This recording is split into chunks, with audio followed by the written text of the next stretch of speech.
በተመሳሳይ ምርት እንዳትሸወድ የእረኛውን ድምፅ ካላወቅሽ ትሸወጃለሽ። ስለዚህ የእረኛውን ድምፅ እውነተኛውን የእረኛውን ድምፅ የማያውቁ ይሸወዳሉ፣ ይበላሉ። ኢየሱስን የማያውቁ ቴቴለስታይን የማያውቁ የተፈጸመውን ስራ ያለቀውን ስራ በተመሳሳይ ምርት እንዳትሸወዱ። ተፈጽሟል። እርግማን ተሰብሯል። ማንም እኔ ነኝ ያለ ተለቀለኩ የሚል ለኢትዮጵያ ሀገር መፍትሄ አድርጎ አስነሳኝ፣ አስቀመጠኝ፣ አሮጠኝ የሚል ሰው ይኑር። ኢየሱስ ሳይሰብር ያስቀረው፣ አንተ ግን በሆነ ሰው በኩል የምታሰብረው እርግማን የለም። መሀል አዲስ አበባ ላይ መኖር በዚህ ልክ ቀሎ አያውቅ። ለኑሮና ለኢንቨስትመንት ተመራጭ በሆነችው መሀል ቡልጋሪያ ላይ ከፍተኛ የዋጋ ቅናሽ የተደረገባቸውና የግንባታ ሂደታቸው 75% የደረሱ ቤቶችን በካሬ በ82,000 ብር ብቻ ለ5 ቀን በሚቆይ ቅናሽ እየተሸጡ ይገኛሉ። ባለ 1 መኝታ 67 ካሬ 5,500,000 ብር ሙሉ ክፍያ፣ 2,700,000 ብር ቅድመ ክፍያ፣ ባለ 3 መኝታ 126 ካሬ 10,300,000 ብር ሙሉ ክፍያ፣ 1 ሚሊዮን ብር ቅድመ ክፍያ፣ ባለ 3 መኝታ 150 ካሬ 12,300,000 ብር ሙሉ ክፍያ፣ 1,200,000 ብር ቅድመ ክፍያ ብቻ እየተሸጡ ይገኛሉ። ይህ የዋጋ ቅናሽ የሚቆየው ለተከታታይ ለ5 ቀናት ብቻ ስለሆነ የዚህ ታሪካዊ ድል ተጠቃሚ ለመሆን በ0911 89 81 65 ይደውሉ። መልካም እድል። ለኔ ያለው ፍቅር ብሎ ለመናገር አይችልም።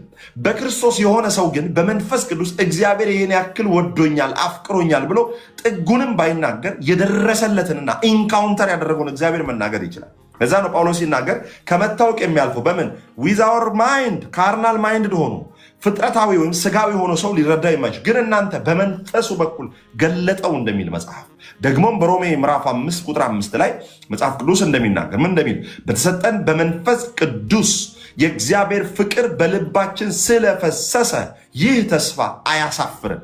ስለዚህ የእግዚአብሔር ፍቅር በመንፈስ ቅዱስ ፈሶልናል። በመንፈስ ቅዱስ ደግሞ የፈሰሰውን ፍቅር ለማወቅ እንበረታለን። አሜን። ፕሬዝ ዘ ሎርድ። ስለዚህ ዛሬ እየነገርኳቸው ያለሁት መጽሐፍ ቅዱስን ስታነቡ አንደኛው ምዕራፍ ከሌላኛው ምዕራፍ ጋር እንዳይጋጭ፣ እንዲስማማ፣ ኮፓፕ እንዲያደርግ የመንፈስ ቅዱስ የራሱ የሆነ ስራ እንደነበረ በደንብ አድርገን እንረዳለን። ስለዚህ ሊነግረን ያሰበው የራሱ የሆነ ሀሳብ ራሱ ቁጥሩ አለ። አንዳንድ ቁጥሩ ደስ የሚል ኮሜንት አየሁ ወዳጆች፣ ደስ የሚል እናንተን ማላይበት የት ልሄድ? አይሁድ አሁን እንትናን እኮ ነው እንትናን ነው አደለ? ሰኒዬን ነው አደለ? ሰኒዬው ጌታ እየረዳሽ ነው። ጌታ ይባረክ። በቃ ጌታ ሚት እንዳታረጉት። ጌታ የተባረከ ይሁን። ስለዚህ ምንድን ነው አሁን ምን እያደረግሽ ነው? እየታወቅሽ ነው በደንብ አድርገሽ ወንጌልን በመስበክሽ። ጌታ ይባረክ። እሰይ ስሙ ይባረክ። አሌሉያ። እሺ በየትኛው ምዕራፍ ውስጥ ነን? ዮሐንስ 3 እና 4 እስቲ ልንገራችሁ። ዮሐንስ 3 እና 4 ዮሐንስ ወንጌል ምዕራፍ 3 እና ምዕራፍ 4 ከተመለከታችሁ በደንብ አድርጋችሁ ዮሐንስ 3 ላይ እንሂድ። ዮሐንስ ወንጌል ምዕራፍ 3 ዮሐንስ ወንጌል ምዕራፍ 3 ላይ ስትመለከቱ እንዲህ ይላል። ከፈሪሳውያንም ወገን የአይሁድ አለቃ የሆነ ኒቆዲሞስ የሚባል አንድ ሰው ነበር። ምንድነው? የአይሁድ አለቃ ነው። ቀላል ሰው አይደለም። he wasn't an ordinary person, he is the main person። ምንድነው የሚለው? ከፈሪሳውያን ወገን ፈሪሳዊ ነው። ከዛስ የአይሁድም ደግሞ አለቃ ነው። እርሱም በሌሊት ወደ ኢየሱስ መጥቶ መምህር ሆይ እግዚአብሔር ከእርሱ ጋር ከሆነ በቀር አንተ የምታደርጋቸውን እነዚህ ምልክቶች ሊያደርግ የሚችል የለምና መምህር ሆነ ከእግዚአብሔር ዘንድ እንደመጣ እናውቃለን አለው። ኢየሱስም መልሶ እውነት እውነት እልሃለሁ ሰው ዳግመኛ ጌታ ኢየሱስ ፍጥነቱን አይታችኋል? ምን ሆኖ ነው ግን ጌታ ኢየሱስ አንዳንዴ ሰውን ማይረዳው ይላል። አሁን ባለ አእምሮ ሰው ምን ሆኖ ጌታ ኢየሱስ ክርስቶስ ሰውን ማይረዳው? ለምሳሌ አሁን ሰውየው ያለውን ስሙ። ከዚህ ሰውዬ ንግግር ቀጥሎ ጌታ ኢየሱስ መመለስ ያለበት ንግግር እንደዚህ አይነት ሪስፖንስ አይደለም የሚጠበቀው። በደንብ ስሙ። መምህር ሆይ እግዚአብሔር ከእርሱ ጋር ከሆነ በቀር አንተ የምታደርጋቸውን እነዚህ ምልክቶች ሊያደርግ የሚችል የለም። መምህር ሆነ ከእግዚአብሔር ዘንድ እንደመጣ እናውቃለን። እሰይ ሃሌሉያ ማለት ነበር አይደለም? እውነት ነው ምናምን ማለት ነበረበት ጌታ ኢየሱስ ዮሐንስ 3 ላይ። ጌታ ኢየሱስ ግን ምን እንዳለ ስሙ። ጌታ ኢየሱስ በደንብ አድርጎ እኮ ነው የሚያውቀው። ሞቲቫቸውን በደንብ አድርጎ ያውቃል። እንዲህ ይላል። ይኸውላችሁ ኢየሱስም መልሶ አለ እውነት እውነት እልሃለሁ ከዛ ሰው ዳግመኛ ካልተወለደ በቀር ምንድን ነው የሚያወራው ጌታ ኢየሱስ ክርስቶስ? አው ትክክል ነህ፣ እኔ ከእግዚአብሔር ዘንድ ነው ወጥቼ የመጣሁት፣ መልእክቴ ከእግዚአብሔር ዘንድ ነው ማለት ነበረበት ጌታ ኢየሱስ ክርስቶስ። የመለሰው መልስ ግን ስሙ፣ እንዲህ አለ ኢየሱስ፣ እውነት እውነት እልሃለሁ ሰው ዳግመኛ ካልተወለደ በቀር የእግዚአብሔር መንግስት ሊያይ አይችልም። ይሄ ከምን ጋር ተገናኘባችሁ? ባለፈው ሳስተምራችሁ ከሉቃስ ወንጌል 18 ጋር አልተገናኘባችሁ? ከዛ በህግ ለመጽደቅ እግዚአብሔር ጌታ ኢየሱስ ክርስቶስ ዘንድ ከመጣው ሰውየው ጋር አልተገናኘባችሁ? ያ ሰው ቸር መምህር የዘላለም ሕይወትን ወርስ ዘንድ ምን ላድርግ ሲለው ወዲያው ጌታ ኢየሱስ ክርስቶስ ስለምን ቸር ትለኛለህ? ከአንዱ ከእግዚአብሔር በቀር ቸር የለም ማለት። ልዩነቱን በደንብ ተመልከቱ። ባለፈው ምን ብያቸዋለሁ? አንድ ፈሪሳዊ ከእግዚአብሔር እጅ ከጌታ ከኢየሱስ ክርስቶስ እጅ ተአምራትን አልተቀበለም። አንዱም ፈሪሳዊ ከጌታ ከኢየሱስ ክርስቶስ እጅ ምን አላደረገም? ፈውስን፣ ተአምራትን፣ ድንቅን አልተቀበለም። ይልቁንም ከጌታ ከኢየሱስ ክርስቶስ እጅ ተአምራትና ድንቅን የተቀበሉት ኃጢአተኞች፣ አመንዝሮች፣ ቀራጮች፣ ሴተኛ አዳሪዎች፣ የማይረቡ ተብለው ኤክስክሉድድ የተደረጉ ደግሞ ማርጂናላይዝ የተደረጉ የተገለሉ ሰዎች ነበሩ ከጌታ ከኢየሱስ ክርስቶስ እጅ ተአምራትን ያገኙት። ፈሪሳውያን ግን ወደ ጌታ ወደ ኢየሱስ ክርስቶስ ሲመጡ ጌታ ኢየሱስ ክርስቶስ የልባቸውን ድንዳኔና የልባቸውን ሐሳብ ስለሚያውቅ በመጡበት መንገድ ይመልሳቸው ነበር። ባለፈው ምን አልኳችሁ? ጌታ ኢየሱስ ክርስቶስ ጋር ስራ ፈልጋችሁ ከመጣችሁ መሸከም የማትችሉትን ስራ ያሸክማችኋል። እረፍትን ፈልጋችሁ ከመጣችሁ እነሆ ጌታ ሆይ ኦኬ እነሆ ጌታዬ ሆይ ብላችሁ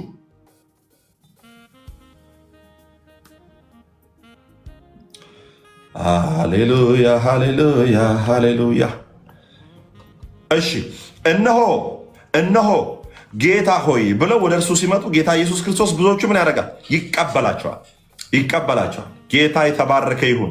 ሌሎቹንስ ደግሞ ጌታ ኢየሱስ ክርስቶስ ፈሪሳውያንን ተአምራትን አይቀበሉ።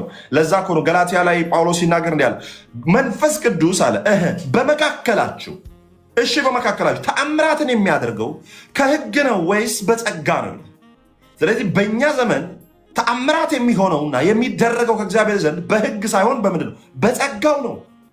በተፈጸመው በክርስቶስ ኢየሱስ ሥራ እግዚአብሔር ለእናንተ ካለው ፍቅር የሚመነጭ ተአምራት እንጂ እናንተ ስላደረጋችሁት መልካም ነገር አይደለም። ተአምራት በመካከላቸው የሚደረገው። ስለዚህ አሁን እግዚአብሔር በእኛ ሕይወት ውስጥ መልካምን ነገር ሲያደርግ መነሻው የእሱ ድራይቪንግ ፎርስ የእርሱ ፋውንዴሽን ፍቅር ነው እንጂ የእኛ መልካም ነገር አይደለም። ኢየሱስ ክርስቶስ ጌታ። ሃሌሉያ። ከዛም እንዳለው ስሙ እንግዲህ ዮሐንስ ወንጌል ምዕራፍ 3 ቁጥር 3 ላይ ኢየሱስን መልሶ እውነት እውነት እልሃለሁ ሰው ዳግመኛ ካልተወለደ በቀር የእግዚአብሔርን መንግስት ሊያይ አይችልም። ሊገባ እኮ አይደለም። ሊገባ እኮ ሁለተኛው ላይ ነው ያለው። የመጀመሪያው ላይ ምን እንዳለ ሊያይ መግባት እኮ ሌላው ነገር ነው አባቴ። ሁለተኛ እኮ ጌታ ኢየሱስ ግን ፈሪሳዊን ሃይማኖተኛ ቀሚስ ለብሶ የሚዞር እንትን የሚል ጠዋት ላይ መስዋዕት የሚያቀርብ በጣም በመንጻት ስርዓት ውስጥ ያለ ራሱን ጠብቆ የሚኖር በጣም ከባድ ሰው። ይህንን ከባድ ሰው ምን እያለ ነው ጌታ ኢየሱስ ክርስቶስ? ሰው ዳግመኛ ከእግዚአብሔር ሳልተወለደ በቀር የእግዚአብሔር መንግስት ሊያይ አይችልም። ሰው ካልተወለደ መግባት ብቻ አይደለም ማየት ራሱ አይችልም። ፈሪሳዊ መሆን ምንም አይጠቅምም። እኔን ማድነቅ ሕግን መጠበቅ ምንም አይጠቅምም። ለምን? እያንዳንዱን መጽሐፍ ከኃጢአት በታች ዘግቶታል። ኃጢአተኛ ነው ብሎ መጽሐፉን አድርጓል፣ ዘግቶታል።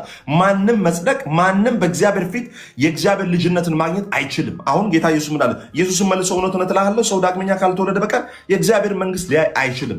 ጌታ ኢየሱስ ክርስቶስ ምዕራፍ 3 ላይ እንደዚህ ብሎ ኒቆዲሞስን ልክ ሉቃስ 18 ላይ ያንን በሕግ ሊጸድቅ የመጣውን ሰውዬ እንደመለሰው እንደዚሁ ዮሐንስ ወንጌል ምዕራፍ 3 ላይ ይሄንን ሰውዬ ተመልከቱ። ከዛ ባለፈው ምን አልኳቸው? በደንብ ስሙ። ሉቃስ 18 ላይ ያለው ሰውዬ ስለ ገንዘብ ፊቱ ጠቆረ፣ ተመልሶ ሄደ። በደንብ ስሙ። ስለ ገንዘብ ፊቱ ጠቆረ፣ ተመልሶ ሄደ።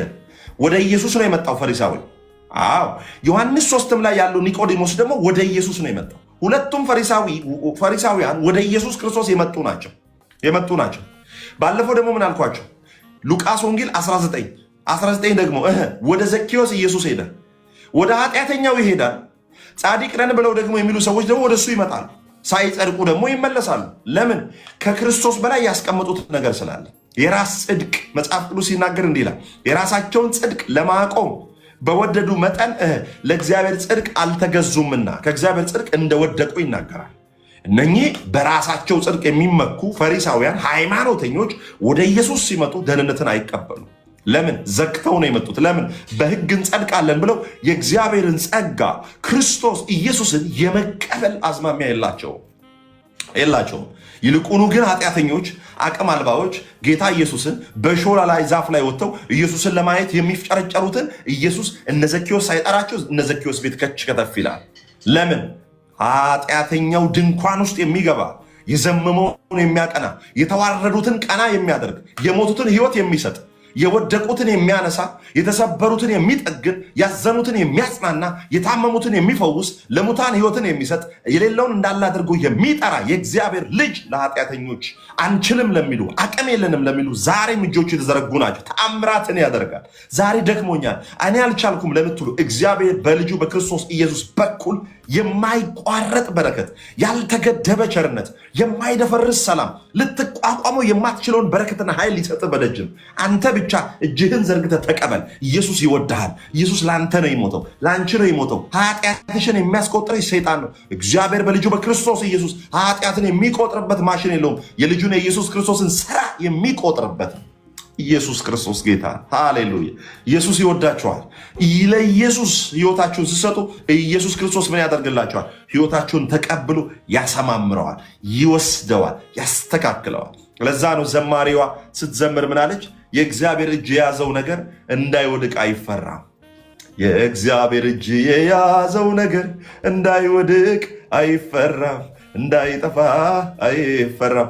ከጥላው ስር ያረፈ ሰው ዘላለሙ አያሰጋው፣ ዘላለሙ አያሰጋው። አንድ ሰው ሚዩት እንዳያረጋችሁ ተሳዳቢዎችን፣ አንድ ሰው ሚዩት የሚያደርገውን ሰው ነው ሚዩት ማድረገው።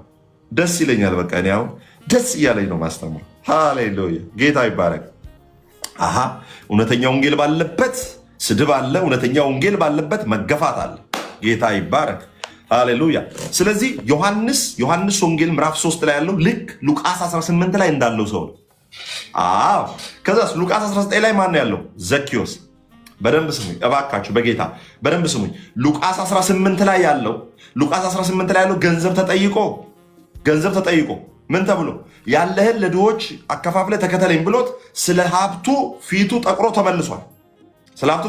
ተመልሷል። 19 ላይ ደግሞ ሉቃስ 19 ላይ አንድ ምዕራፍ ሻገር ብላችሁ ደግሞ ሄዳችሁ ስትመለከቱ ዘኬዎስ ያለኝን ሁሉ ለአንተ እሰጣለሁ። ምን ያለኝን ሁሉ ሳይጠየቅ፣ ገንዘብ ሳይጠየቅ። ኢየሱስ ክርስቶስ ጌታ ነው። አይታል። ጸጋ ማለት ወደ አንተ ሳትመጣ ወደ አንተ ይመጣ ነው። ለዛ ነው መጽሐፍ ቅዱስ ሲናገር ምን አለ? ሕግ በሙሴ ተሰጥተው ነበርና ጸጋና እውነት ግን በክርስቶስ ኢየሱስ ሆነ። ባለፈው ምን አልኳቸው? ሕግ ስጦታው የመጣበት ነው። ጸጋ ግን ሰጪው ራሱ ኢየሱስ ክርስቶስ ራሱ የመጣበት የህይወት ስርዓት ነው። ሃሌሉያ! ፕሬዝ ዘ ሎርድ። ኢየሱስ ክርስቶስ ጌታ። ስለዚህ ዘኬዎስ ኃጢአተኛ ነው፣ በደለኛ ነው፣ በራሴ አልችልም፣ አቅም የለኝም፣ ጉልበት የለኝም የሚል ሰው ነው። ኢየሱስ ክርስቶስ ደግሞ ምን አደረገው? ወደሱ ቀጥታ ሄዶ ወደሱ ሲያገኘው ምን ሆነለት? ያለኝን ሁሉ ወደ ቤቱ ሲገባ እኮ ሃሌሉያ! ወደ ቤቱ ሲገባ በህግ አይደለም እንዲህ ያደርጋል እንዲህ አንድም ህግ አልጠየቀው። ለምንድን ነው ጌታ ኢየሱስ ክርስቶስ ህግን ጠብቃል ብሎ ያልጠየቀው? ለምንድን ነው ሉቃስ 18 ላይ ያለውን ህግን አልጠበክም እንደዚህ ያለውን ህግን ጠብቃል ብሎ ካለው በኋላ ለምንድን ነው ሉቃስ 19 ላይ ወደ ዘኬዎስ ቤት ሲገባ ጌታ ኢየሱስ ክርስቶስ ህግን ያልጠየቀው? ምክንያት ለምንድን ነው ጌታ ኢየሱስ ክርስቶስ ህግን ያልጠየቀው? ከኛ ጋር ናቸው አንዳንድ ሰዎች። ጌታ የተባረከ ይሁን። ህግን ለምንድን ነው ያልጠየቀው? ህግን ያልጠየቀበት ምክንያት ይሄ ሰውዬ በራሱ አልችልም ብሎ የተቀመጠ ሰው ነው። ቀራጭ ነው። ቀራጭ እንደምታውቁት ትክክለኛ ትርጉሙ ወንድም ቢበድልህ እምቢ ብልህ አስመክረው እምቢ ብልህ መጨረሻ ላይ እንደ ቀራጭ ይሁንልህ። የመጨረሻ የተረገመ ሰው ትርጉሙ ማለት የተረገመ ሰው ስሙ ምን እንደሆነ ታውቃላችሁ? ቀራጭ ማለት ነው። ቀራጭ የተረገመ ሰው ነው። ኢየሱስ የመጨረሻ የተረገመው ሰውዬ ቤት ገብቶ ደህንነትን ይሰጣል። በህዝቡ ዘንድ ደግሞ የመጨረሻ ጽድቅ ያለባቸው የሚባሉ ፈሪሳውያንን ደግሞ ጌታ ኢየሱስ ክርስቶስ ስራ ሰጥቷቸው የተንገዳገዱ ይመለሳሉ።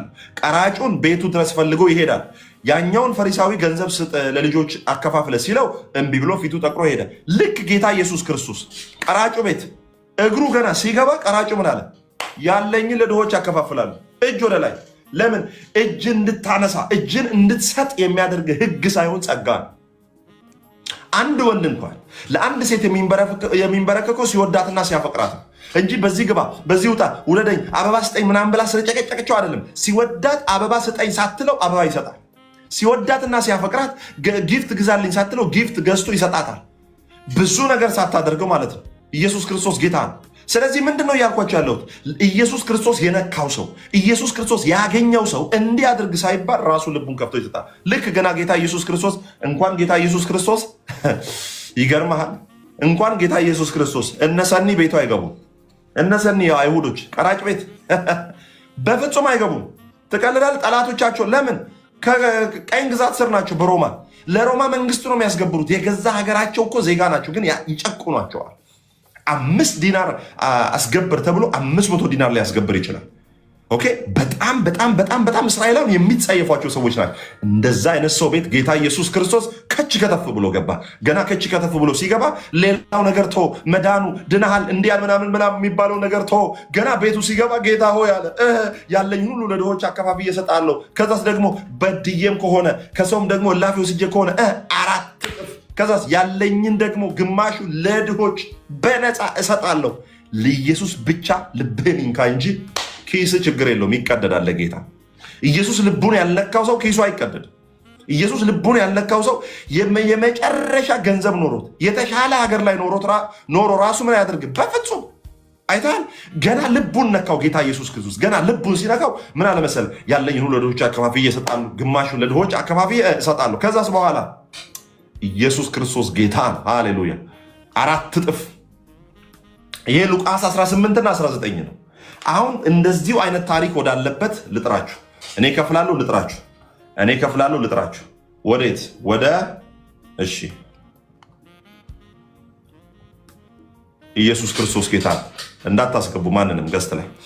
እሺ፣ ሉቃስ ወንጌል ምዕራፍ 18 እና 19፣ ዮሐንስ 3 እና 4 ላይ ላምጣችሁ። ተመሳሳይ የሆነ የመጽሐፍ ቅዱስ ምን ያለው ሐሳብ ወዳለው ወደ ዮሐንስ 3 እና 4 እንምጣ። ዮሐንስ 3 እና 4 ወደዛ እንምጣ። ኦኬ፣ ኢየሱስ ክርስቶስ ጌታ። ወደ ዮሐንስ 3 እና 4 እንምጣ። ዮሐንስ 3 ላይ ልክ ሉቃስ 18 ላይ እንዳለው ፈሪሳዊ ዮሐንስ 3 ላይ አንድ ፈሪሳዊ ሲመጣ ታያላችሁ። ምን አልኳችሁ? ልክ ሉቃስ ወንጌል 18 ላይ እንዳለው አይነት ማለት ነው። 18 ላይ እንዳለው ይመጣል። ምን ይላል? ከፈሪሳውያን ግን የአይሁድ አለቃ የሆነ ኒቆዲሞስ። ይሄ ምን እያለ ነው? ገና ጌታ ኢየሱስ ክርስቶስን የሆነ መልካም ነገር መናገር ሌላ ነገር ሲየው ሌላ ነገር ዝባዝንኬ አታውራ። ፈሪሳዊ ነህ በመጣጠም ምናምን አንተ የራስን ጽድቅ የምታቆም ሰው ነህ። የማንም እውነት እልሃለሁ ሰው ዳግመኛ ካልተወለደ በቀር ወደ እግዚአብሔር መንግስት ሊያይ አይችልም። ምን አለ? እውነት እልሃለሁ ሰው ዳግመኛ ካልተወለደ በቀር የእግዚአብሔር መንግስት ሊያይ አይችልም። ኢየሱስ ክርስቶስ ጌታ። ኢየሱስ ክርስቶስ ጌታ። ሃሌሉያ ሃሌሉያ። ኢየሱስ ክርስቶስ ጌታ ነው። ምን አለ? እውነት እልሃለሁ ሰው ዳግመኛ ካልተወለደ በቀር የእግዚአብሔር መንግስት ሊያይ አይችልም። ስለዚህ ይሄን ሰውዬ ወዲያው ነው ልክ ሉቃስ 18 ላይ እንዳለው አይነት ነገር አደረገ። ምን አለ? ስሙ። የሰውየው ንግግር ቀላል እንዳይመስላችሁ፣ እርሱም በሌሊት ወደ ኢየሱስ መጥቶ። መቼ ነው የመጣው? ሰናይ በሌሊት። ከዛስ መምህር ሆይ እግዚአብሔር ከእርሱ ጋር ከሆነ በቀር አንተ የምታደርጋቸውን እነዚህም ምልክቶች ሊያደርግ የሚችል የለም፣ እግዚአብሔር ከእርሱ ጋር ካልሆነ በቀር። ስለዚህ ኢየሱስን ምን እያለ ነው? ተራ መምህር አድርጎ ነው እየተቀበለ ያለው። አዳኝና ጌታ እንደሆነ አድርጎ አይደለም የተቀበለው። ሊያደርግ የሚችል የለም። መምህር ሆነ ከእግዚአብሔር ዘንድ እንደመጣ እናውቃለን። መምህር ሆነ ከእግዚአብሔር ዘንድ እንደመጣ እናውቃለን።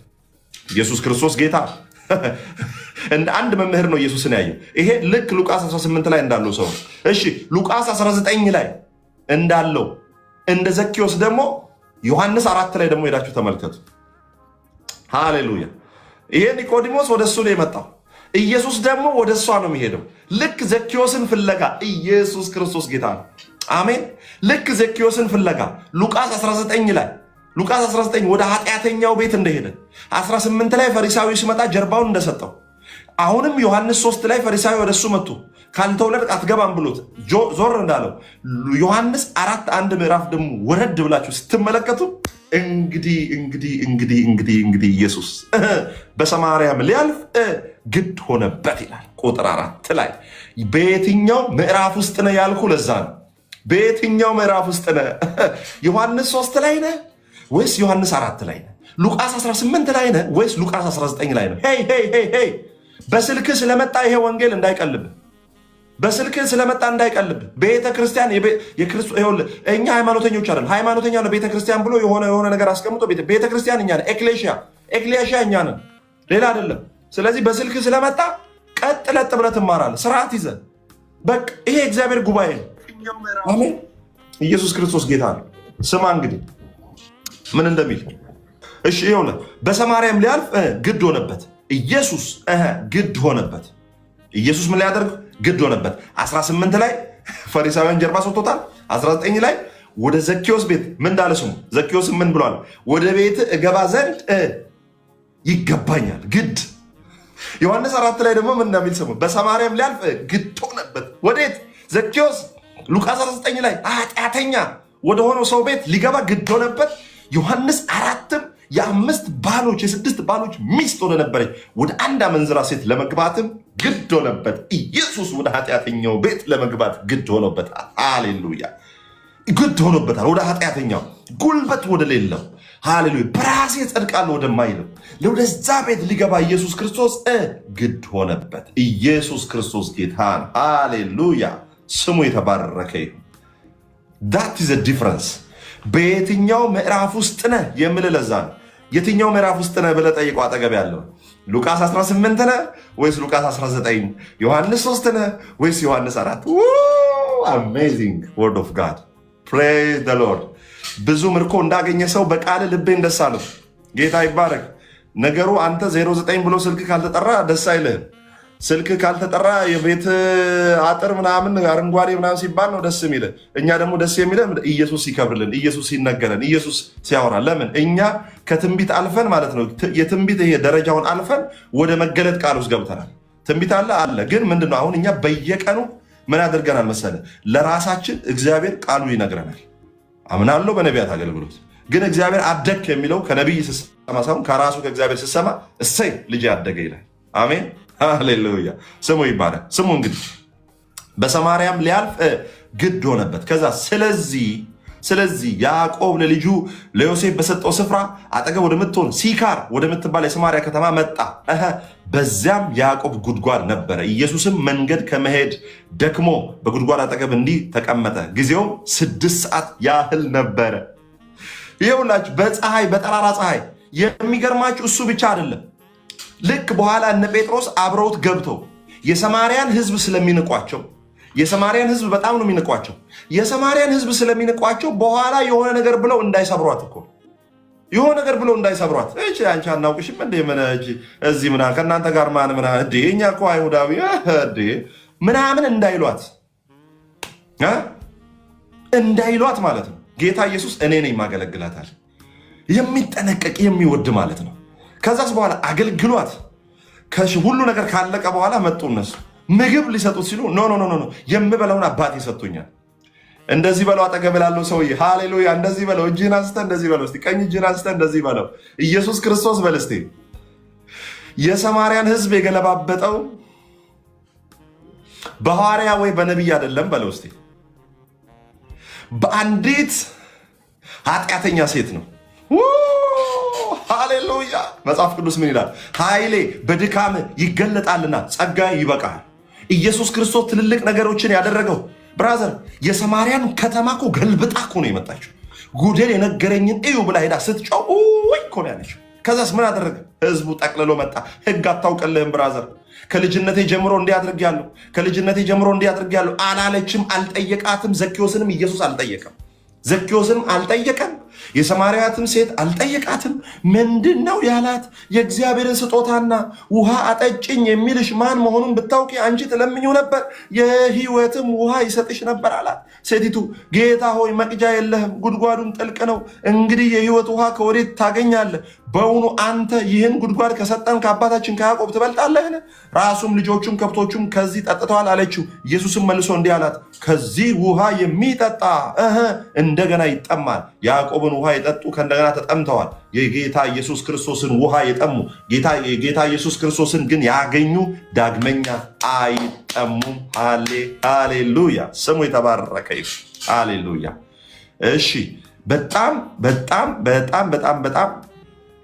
እንቀጥል እስቲ ቶሎ ቶሎ እንፍጠን። ኢየሱስ ክርስቶስ ጌታ ነው። ምን እንደሚል ስሙ። እኔ ከምሰጠው ውሃ የሚጠጣ ሁሉ ለዘላለም አይጠማም፣ እኔ የምሰጠው ውሃ በእርሱ ውስጥ ለዘላለም ሕይወት የሚፈልቅ የውሃ ምንጭ ይሆናል እንጂ። ሴቲቱ ጌታ ሆይ እንዳልጠማ ውሃም ልቀዳ ወደዚህ እንዳልመጣ ይህን ስጠኝ አለችው። ኢየሱስም ሂጂና ባልሽን ጠርተሽ ነይ አላት። መልሳ ባል የለኝም በማለትሽ መልካም ተናገርሽ፣ ባል የለኝም አለች። 5 ባሎች ነበሩሽ ምናምን እያለ ተናገሩ። ከዛም ምን አለች ሴቲቷ? ጌታ ሆይ አንተ ነቢይ እንደሆንክ አያለሁ። አባቶቻችን በዚህ ተራራ ሰገዱ፣ እናንተም ሰው ሊሰግድበት የሚገባው ተራራ ስፍራ በኢየሩሳሌም ነው ትላላችሁ። ኢየሱስም በደንብ ተናገራት። ከዛ በኋላ ይኸውላችሁ እኔ ደስ የሚለኝ ሴቲቱ ሃሌሉያ ስሙ 27 ላይ የፈራሁት ነገር እንዴት እንደመጣ። በዚያን ጊዜ ደቀ መዛሙርቱ መጡና ከሴት ጋር በመነጋገሩ ተደነቁ። መጥተው ራሱ ተደንቀዋል። እንኳን አሁን በፊት ራሱ ቢመጡ ምን ያደርገዋል? ሊሰብሯት ይችላሉ። እንዲህ ይላል ይሁላችሁ። በዚያም ጊዜ ደቀ መዛሙርቱ መጡና ከሴት ጋር በመነጋገሩ ተደነቁ። ነገር ግን ምን ትፈልጊያለሽ ወይም ስለምን ትናገራታለህ ያለ ማንም አልነበረም። ሊሉማ ያስቡ ነበር። ከዛ ሴቲቱም እንስራዋን ትታ ወደ ከተማ ሄደች፣ ለሰዎችም ተወች እንስራዋን። ከዛስ ያደረግኩትን ሁሉ የነገረኝን ሰው ኑና እዩ፣ እንጃ እርሱ ክርስቶስ ይሆንን አለችው። በደንብ ስማ። ኒቆዲሞስ ኢየሱስን ክርስቶስ አላለውም፣ መምህር ነው ያለው። በደንብ ስማ። ፈሪሳዊው ቸር መምህር ነው ያለው እንጂ መሲህ ነው አላለውም። ብቸኛው ልክ ዘኪዮስም መሲህ ነው ብሎ አምኖ ልቡን ከፍቶ ለገንዘቡ ላይም ኢየሱስን እንደሾመ ፈሪሳውያን ሁለቱም ፈሪሳውያን ሉቃስ 18 ላይና ዮሐንስ 3 ላይ ያሉ ለዛውም ሕግ አዋቂ የአይሁድ አለቃ የሆነው እንኳን ኒቆዲሞስ ኢየሱስን ክርስቶስ ሳይል እነኚህ ዘኪዮስና ያቺ ሴት ግን ምን አለች መሰል? እንጃ እርሱ ክርስቶስ ይሁንን አለች። ከከተማ ወጥቶ ወደ እርሱ ይመጡ ነበረ። ይህም ሲሆን ሳለ ደቀ መዛሙርቱ መምህር ሆይ ብላ ብለው ለመኑት። እርሱ ግን አላቸው መምህር ሆይ ብላ ብለው ለመኑት፣ እናንተ የማታውቁት የምበላው መብል ለእኔ አለኝ። ጌታ ኢየሱስ ክርስቶስ የሚበላውን መብል እንዲበላ ትፈልጋለህ? ያ ጌታ ኢየሱስም የሚያስደስተው መብል ምን እንደሆነ ታውቃለህ? ነፍስ አምጣለት ለኢየሱስ። ወንጌል መስክር። ሚስዮናዊ ሁን፣ ሚሽነሪ ሁን። ፓስተር የሚባል ታይትል ብቻ ወደ፣ ነቢይ የሚባል ታይትል ብቻ ወደ፣ ከቸርች የማይወጣ እዛው ከመኪና መውረድ እዛችሁ። ጥሩ ነው አገልግሎቱ። እሱን ብቻ አይደለም፣ ውጣ፣ ተናጠቅ፣ ወንጌል ስራ፣ ሂድ፣ ተናገር፣ ስበክ። ከዛስ የሚበላ አምጣለት ለጌታ ለኢየሱስ። ወንጌል ይመስክር። ሶሻል ሚዲያ የዳነ ሰው ብቻ እየሰበሰብኩ መባና አስራቱን ብቻ ካልጎደለብኝ ቤት ኪራይ ከከፈለልኝ ምናምን እያልክ አትኑር። ወጥተህ ግረስፕ አድርግ። ወጥተህ አምጣ ለኢየሱስ። ሚስዮናዊ መባል የሚያፍር ትውልድ፣ ሚሽነሪ መባል የሚያፍር ትውልድ፣ በጣም ወንጌላዊ ለመባል የሚያፍር ትውልድ በጣም ጥቂት ሰውን ወንጌላዊ ሚሽነሪ የሚባል ለምን ይፈራል? አይወድም። ልፍ ያለው ዋጋ መክፈል አለው። ይሄን መናገር አይፈልግም። ኢየሱስ ክርስቶስ ጌታ ነው። እኔ ግን እሰብካለሁ። ቴቴሌስታይ ሚኒስትሪ ይሰብካል፣ እናንተም ትሰብካላችሁ። ለጌታ ለኢየሱስ ወንጌል እየተሰበከ ያለ መስለዋል? ሰው እኮ ደንዝዟል እኮ። የምሬን ነው የምልህ። ሰው ደንዝዟል፣ በትንቢት ደንዝዟል። ጌታ ዛሬ ካልተናገረኝ ብሎ እኮ 20 ቸርች የሚዞር ትውልድ እኮ ነው ያለው። እንደዚህ አይነቱ ጋር እኮ መቆጠር እኮ ማፈር እኮ ነው። እውነት የሚያሳፍር እኮ ነው። ኢየሱስን ከኢየሱስ ውጭ ሌሎች ነገር ላይ እኮ ፎከሱ ያለው ትውልድ ማለት ነው። ኢየሱስ ክርስቶስ ጌታ ኢየሱስ ሃሌሉያ። የእኔስ መብል የላከኝን ፍቃድ አደርግ ዘንድ ስራውንም እፈጽም ዘንድ ነዋል። አሜን ሃሌሉያ። በየትኛው ምዕራፍ ውስጥ ነን? አሁን ደግሞ ወደ መዝሙር 23 እንሂድ። መዝሙር 23 ከዛ በፊት ግን መዝሙር 22 በየትኛው ምዕራፍ ውስጥ ነን? መዝሙር 22 ይህን ተናግሬ ነው የሚጨርሰው። መዝሙር 22 አምላኬ ለምን ተውከኝ? ምን አለ? አምላኬ ለምን ተውከኝ? አምላኬ ለምን ተውከኝ? እኔን ከማዳንና ከጩኸቴ። ጌታ ይባርካችሁ የተወደዳችሁ። አምላኬ ለምን ተውከኝ? አምላኬ ለምን ተውከኝ? እኔን ከማዳንና ከጩኸቴ ቃል ሩቅ ነህ። በደንብ ስሙ። በጣም ጥቂት ከዚህ በኋላ ማስተምረው 22 ደቂቃ ወር 20 ደቂቃ አይሆንም ወዳጆች፣ ቶሎ ነው የሚጨርሰው። አምላኬ ለምን ተውከኝ? እኔን ከማዳንና ከጩኸቴ ቃል ሩቅ ነህ። ቸርች ገብቶ ማን ነው ስልክ የሚከፍት? ቸርች ገብቶ ስልክ ትከፍታለህ? አትከፍትም። ዚስ ኢዝ ቸርች ብራዘርስ። ግሬስ ፋሚሊ ሙን ማንሙን ቁጭ ብለህ ገስት ላይ 10 የምትወጡ የምትገቡ ከሆነ አስወርዳችኋል። ለእኔ አይደለም የምንታምነው፣ ለጌታ ነው የምንታምነው። ሌላውን ህዝብ ማስተማር አለ አይደል? ሰናይ በትክክል።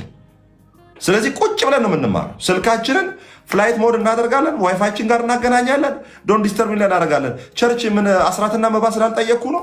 ቁጭ ብለህ ትማራለህ እንዴ? ቁጭ ብለህ በቃ። ኢየሱስ ክርስቶስ ጌታ ነው። ሃሌሉያ ስሙ ይባላል።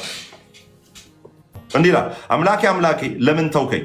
አምላኬ አምላኬ ለምን ተውከኝ? እኔን ከማዳና ከጩኸቴ ቃል ሩቅ ነህ። እችን ቃል ማን የተናገረው? ማን ነው መስቀል ላይ የተናገረው? ማን ነው የተናገረው? ኢየሱስ አይደለ? አምላኬ አምላኬ ለምን ተውከኝ? ኢየሱስ ክርስቶስ ጌታ ነው። ሃሌሉያ። በደንብ ስሙ። ወደታች ጀምሬላ ጭንቀት ቀርባለችና የሚረዳኝም የለምና ከኔ አትራቅ።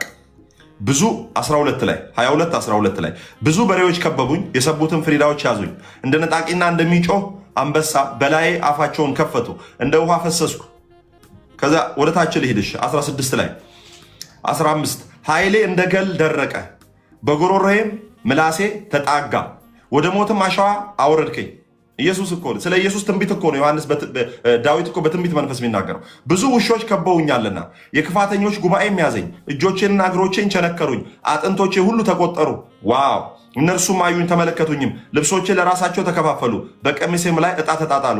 አንተ ግን አቤቱ ከእኔ አትራቅ፣ አንተ ጉልበቴ ሆይ እኔን ለመርዳት ፍጠን እያለ በደንብ አድርጎ ይናገራል። ይሄ ስለማን ነው የሚናገረው? ስለ ጌታ ስለ ኢየሱስ ክርስቶስ የመስቀል ስራ ክሩሲፊኬሽኑን በደንብ አድርጎ ይናገራል። አምላኬ አምላኬ ለምን ተውከኝ፣ ኤሎሂ ኤሎሂ ላማ ሰበቅታኒ የሚለው ጌታ ኢየሱስ ክርስቶስ የመስቀል ላይ ጥሪ፣ የጣር ጥሪ፣ የጩኸት ጥሪ። ኦኬ፣ ይህንን ጥሪ በትንቢት መንፈስ ምን ያደርገዋል? በደንብ አድርጎ ይናገረዋል። ለምን ተውከኝ፣ የተተወ ነው ማለት ነው። ጌታ ኢየሱስ ክርስቶስን መስቀል ላይ ለምን ተውከኝ ብሎታል። ለምን? እግዚአብሔር ከሰማይ ሆኖ የሚያየው ምኑን ነው? ኃጢአትን እንጂ ልጁን አይደለም የሚያየው።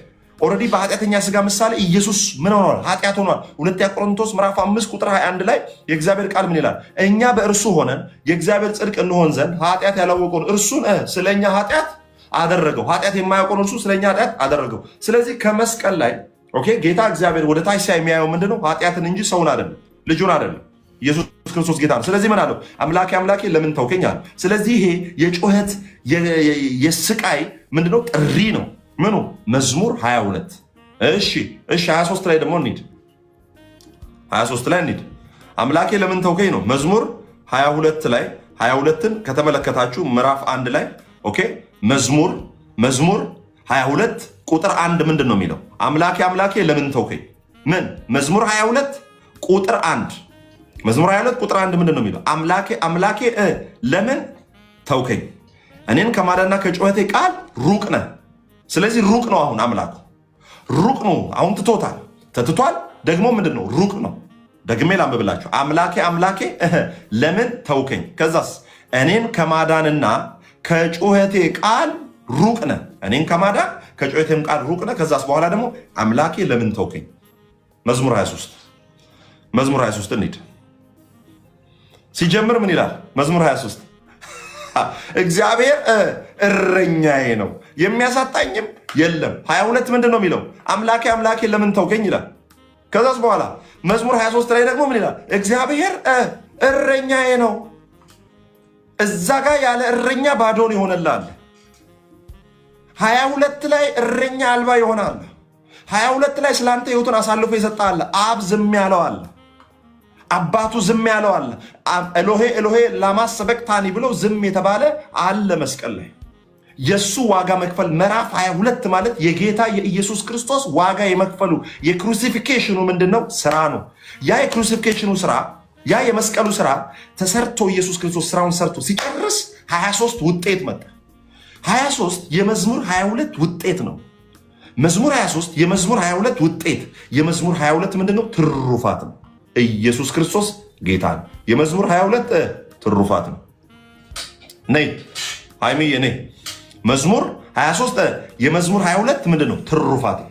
ኢየሱስ ክርስቶስ ጌታ ነው። ስለዚህ መዝሙር 23 የመዝሙር 22 ትሩፋት ነው ወይም ውጤት ነው። በደምብ ስሙ። እግዚአብሔር እረኛዬ ነው አለ። ቅድም ምንድነው? አምላኬ አምላኬ ለምን ተውከኝ፣ የተተወ ነው። ከዛስ የሚያሳጣኝ የለም ይላል። እዛ ጋር ደግሞ እኔን ከመስማት የራክ ነህ ይለው። ኢየሱስ ክርስቶስ ጌታ ነው። ስለዚህ እረኛው አለ የማይተዋው። አሜን። ስለዚህ እርሱ ስለኛ ዋጋ ከፍሏል። እርሱ ስለኛ መስቀል ላይ ብቻውን ዋጋ ከፍሏል። መስቀል ላይ ብቻ አይደለም፣ 40 ሌሊት 40 ቀን በዛ በረሃ ውስጥ ብቻውን አሳልፏል፣ ዋጋ ከፍሏል። እንደዛ ዋጋ የከፈለው ለምንድን ነው? ያንተ እረኛ ለመሆን። በጉ አይደለ? አንተን በጉን በደሙ ይገዛህና እረኛ ይሆንልሃል። መጽሐፍ ቅዱስ ምንድን ነው የሚለው? አሁን ግን ወደ ነፍሳችሁ እረኛና ጠባቂ ተመልሳችኋል። ምን አለ? አሁን ግን ወደ ነፍሳችሁ እረኛና ጠባቂ ተመልሳችኋል። ስለዚህ ወደ እረኛው ወደ ነፍሳችን ጠባቂና እረኛ የተሸጋገርነው እንዴት ነው? እረኛው መስቀል ላይ ተቀጥቅጦ ነው። ባለፈው ነግሬያችኋለሁ። የስርየት መክደኛው የሚሸፈነው በተቀጠቀጠ ወርቅ ነው። በተቀጠቀጠ ወርቅ ይቀጠቀጥና ምን ያደርጋል? ይሰራል። መቀጥቀጡ ትክክለኛውን ሼፕ እንዲይዝ ነው። የስርየት መክደኛው ምንድነው? የኃጢአት ማብረጃ ነው። ኢየሱስ ክርስቶስም መስቀል ላይ የተቀጠቀጠ ነው። እርሱ ደግሞ እንደ የስርየት ማብረጃው ወይም የስርየት መክደኛው የሰው ኃጢአት የሚሸፈንበት ነው። ኢየሱስም ደግሞ የኛ የአዲስ ኪዳን የስርየት ማብረጃችን የስርየት መክደኛ ነው። ኢየሱስ ክርስቶስ ጌታ። ስለዚህ መዝሙር 22 ላይ የጌታ የኢየሱስ ክርስቶስ ዋጋ መክፈል፣ በጌታ በኢየሱስ ክርስቶስ ዋጋ መክፈል ደግሞ መዝሙር 23 ላይ የመጣውን ነገር በደንብ አድርጋችሁ ተመልከቱ። መዝሙር 22 ኢየሱስ በስጋ እንዴት ዋጋ እንደሚከፍል እና የሚያልፍበትን ጎዳና ምን ያደርጋል? ይናገራል። በትንቢት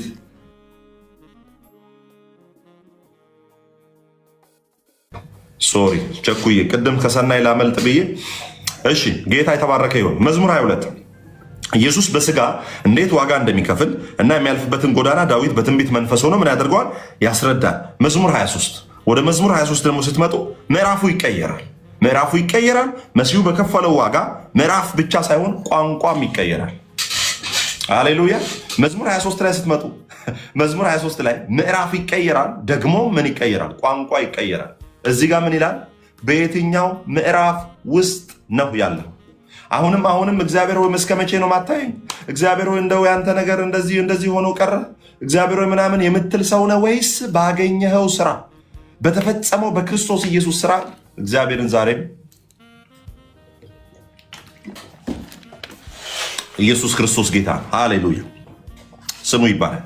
እሺ እንቀጥል። ስሙ የተባረከ ይሁን። መዝሙር 22 ቁጥር 1 አምላኬ ለምን ተውከኝ? መዝሙር 23 ደግሞ ቁጥር 1 እግዚአብሔር እረኛዬ ነው፣ ስለዚህ የተተወ አይደለም። መዝሙር 23 ላይ ከማን የተነሳ? ከልጁ ከኢየሱስ ክርስቶስ የተነሳ። ኢየሱስ ክርስቶስ ጌታ ነው። አሁን ስለ ሰው እረኝነትና ስለ እግዚአብሔር እረኝነት ትንሽ ልንገራቸው። የሰው እረኛ ለምሳሌ አገልጋይም ቢሆን እረኛም ቢሆን እናንተን የሚያገለግሏቸው አሁን ለምሳሌ የተተለስታይ ሚኒስትሪ እግዚአብሔር ባላደራ አድርጎ የሰጠው እኔ ነው።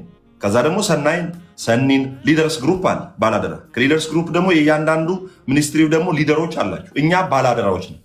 እኔ እንትን ነኝ መስራችና ባለራእይ ነኝ አይደለሁም። ራእዩ የማን ነው? የጌታ ነው። ባለራእዩ ማን ነው? ጌታ እኮ ነው። ባይዘው እኛ እኮ ባለራእይ አይደለም መስራችም አይደለም። አናጺ ነን እኛ ምናንጽ ነን እንጂ ምን መሰረት አይደለም። ባለራእይም አይደለም። የራእዩ ኢምፓርት ያደረግን ነን። ፓርቴከር ነን። የራእዩ ተካፋዮች ነን እንጂ ባለራእይ አይደለም። የኛ አይደለም ራእዩ የጌታ ነው። ኦኬ ራእዩ የጌታ ነው። እኛ ደግሞ በዚህ ራእይ ውስጥ ደግሞ የራእዩ ተካፋይና አናጺዎች የእግዚአብሔርን ቤት የምናንጽ ነን። ኦኬ ስለዚህ አሁን በዚህ ውስጥ እረኝነት ሊኖር ይችላል። እረኛ አድርጎ ጌታ የሚያስነሳው ሰው ሊኖር ይችላል በዚህ ጉባኤ ውስጥ ወይም በዚህ ሚኒስትሪ ውስጥ። ያ እረኛ የሚያሰማራውና የሚያሳድገው ወደ ራሱ ሳይሆን ወደ ጌታ ካልሆነ ለምሳሌ ይሁላችሁ በደንብ ሰው ከዚህ በፊት ከእኛ ጋር ከመገናኘታችሁ በፊት እናንተን የሚመሯችሁ ፓስተሮች ወይም አገልጋዮች የእረኞችን አለቃ ኢየሱስን እንድትሰሙ ሳይሆን እነሱን እንድትሰሙ አድርጎ ካሳደጓችሁ የሆነ ቀን ስቆጣችሁ ብን ብላችሁ ትጠፋላችሁ። ለምን? ኤቭሪ ነገራችሁ ያለው የሰው እረኝነት ላይ ነው። ኢየሱስን ግን እረኛው አድርጎ ያሰበ ሰው እረኛው አድርጎ የያዘ ሰው ምንድን ነው የሚሆነው? በየትኛውም ነገር ውስጥም ቢያልፍ ጸንቶ በመገፋፋት ውስጥም ቢሆን የእግዚአብሔር ወንጌል አብሮ ይሰራል። ስለዚህ እዚህ ጋር ስለ እረኝነት በደንብ አድርጋችሁ ሰው ኢየሱስ እንደ ሰው እረኛ ከውጭ ሆኖ አይደለም ይመራ። ሂድ እዛ እንዲህ አድርግ አይደለም የሚለው። የእስራኤልን እረኝነት ልንገራችሁ። የእስራኤልን እረኝነት እስራኤል ላይ እረኛ ከኋላ አይመራም። እሽ እያለ ከኋላ አይመራም። ከፊት ነው የሚመራው። ሰኒ ታውቃለች። ከፊት ነው የሚመራው እረኛ። ከፊት ሆኖ ነው የሚመራው። ከፊት ሆኖ ሲመራ ምንድን ነው ጀርባው ሌሎችም አሳልፎ የሚሰጥ ነው። ተኩላም ቢሆን አንበሳም ቢሆን ምን አድርጎ ነው ጀርባውን የሚሰጥ ነው ማለት ደረቱን የሚሰጥ። ኢየሱስን ካያችሁ ሊይዙ ሲመጡ በቄድሮን ባህር አካባቢ ምንድን ነው ያለው ጌታ ኢየሱስ ክርስቶስ? የናዝሬቱ ኢየሱስ እንፈልጋለን ሲሉ ከነሱ ለየት አይልም። ከዛ ምን አለ? እኔ ነኝ ብሎ ደረቱን አሳልፎ ሰጠ። ልክ ጴጥሮስ የሰው ጆሮ ሲቆርጥ ኢየሱስ ጆሮ ምን አደረገለት? መለሰለት። ለምን? ጴጥሮስን እንዳይዙት ራሱን አሳልፎ የሚሰጥ እረኛ ነው ኢየሱስ እንጂ ኧረ እኔ አላውቅም እኔ አብሮ የነበረ ግን ትንሽ ስነ ምግባሩም ጥሩ አይደለም ብሎ ጴጥሮስን አሳልፎ አልሰጠም። ከጉድ ነው ያወጣው ጴጥሮስን። የሰው ጆሮ ቆርጦ የማልኮስን ጆሮ ቆርጦ ማለት ነው። በዝም ብሎ ሊቀር ሮማ አስገብቶ ይለጠልጡት ነበር። ጌታ ኢየሱስ ግን ሲያድነው ጴጥሮስ ሆዬን ምን አደረገው? አሳስጋሪ ነው፣ ቢላ ወገቡ ላይ አይጠፋም። ምክንያቱም አሳ የሚሰሩ ሰዎች እንደዛ ነው፣ ወገቡ ላይ ያስቀምጧል። የፍቅሩን ነው ደግሞ እሱ የፍቅሩን ነው ኢየሱስን ሴፍ ጋርድ ሊያደርግ ማለት ነው። ጌታ ኢየሱስ ክርስቶስ ምን አደረገው? ሄዶ ወዲያው መዝሙር 20 ማለት የሰው እረኝነት በጥቂቱ ስነግራችሁ ሰው ከውጭ ሆኖ ነው የሚመራችሁ። ጸልይ እንጂ እንዴት ታርግ እንጂ ምናምን ይላችኋል። ውስጣችሁ ነው አይደለም የሚመራው። የእግዚአብሔር እረኝነት ግን ውስጣችሁ ሆኖ ነው የሚመራችሁ። ፓስተራችሁ ቢያገኛችሁ በሳምንት 2 ቀን ነው የሚያገኛችሁ። እግዚአብሔር ግን 24/7 ከእናንተ ጋር ነው ያለ። ስለዚህ እረኛዬ እግዚአብሔር ምን ያደረገ? ኢየሱስ ክርስቶስ ጌታ አብሮን ያለ የሚመራን የማይለየን ለዘላለም የሚኖር እረኛ አለ። የትኛው ውስጥ ነህ ታዲያ አንተ? 22 ውስጥ ነህ ወይስ 23 ውስጥ ነህ ወይስ 24? ከዛስ ዮሐንስ 3 ውስጥ ነህ ወይስ ዮሐንስ 4 ውስጥ? ሉቃስ 18 ነህ ወይስ ሉቃስ 19? ኦኬ ያደርጋል። የሰው እረኝነት ያ አንዳንድ ሰው ጸልዩ ይላችኋል።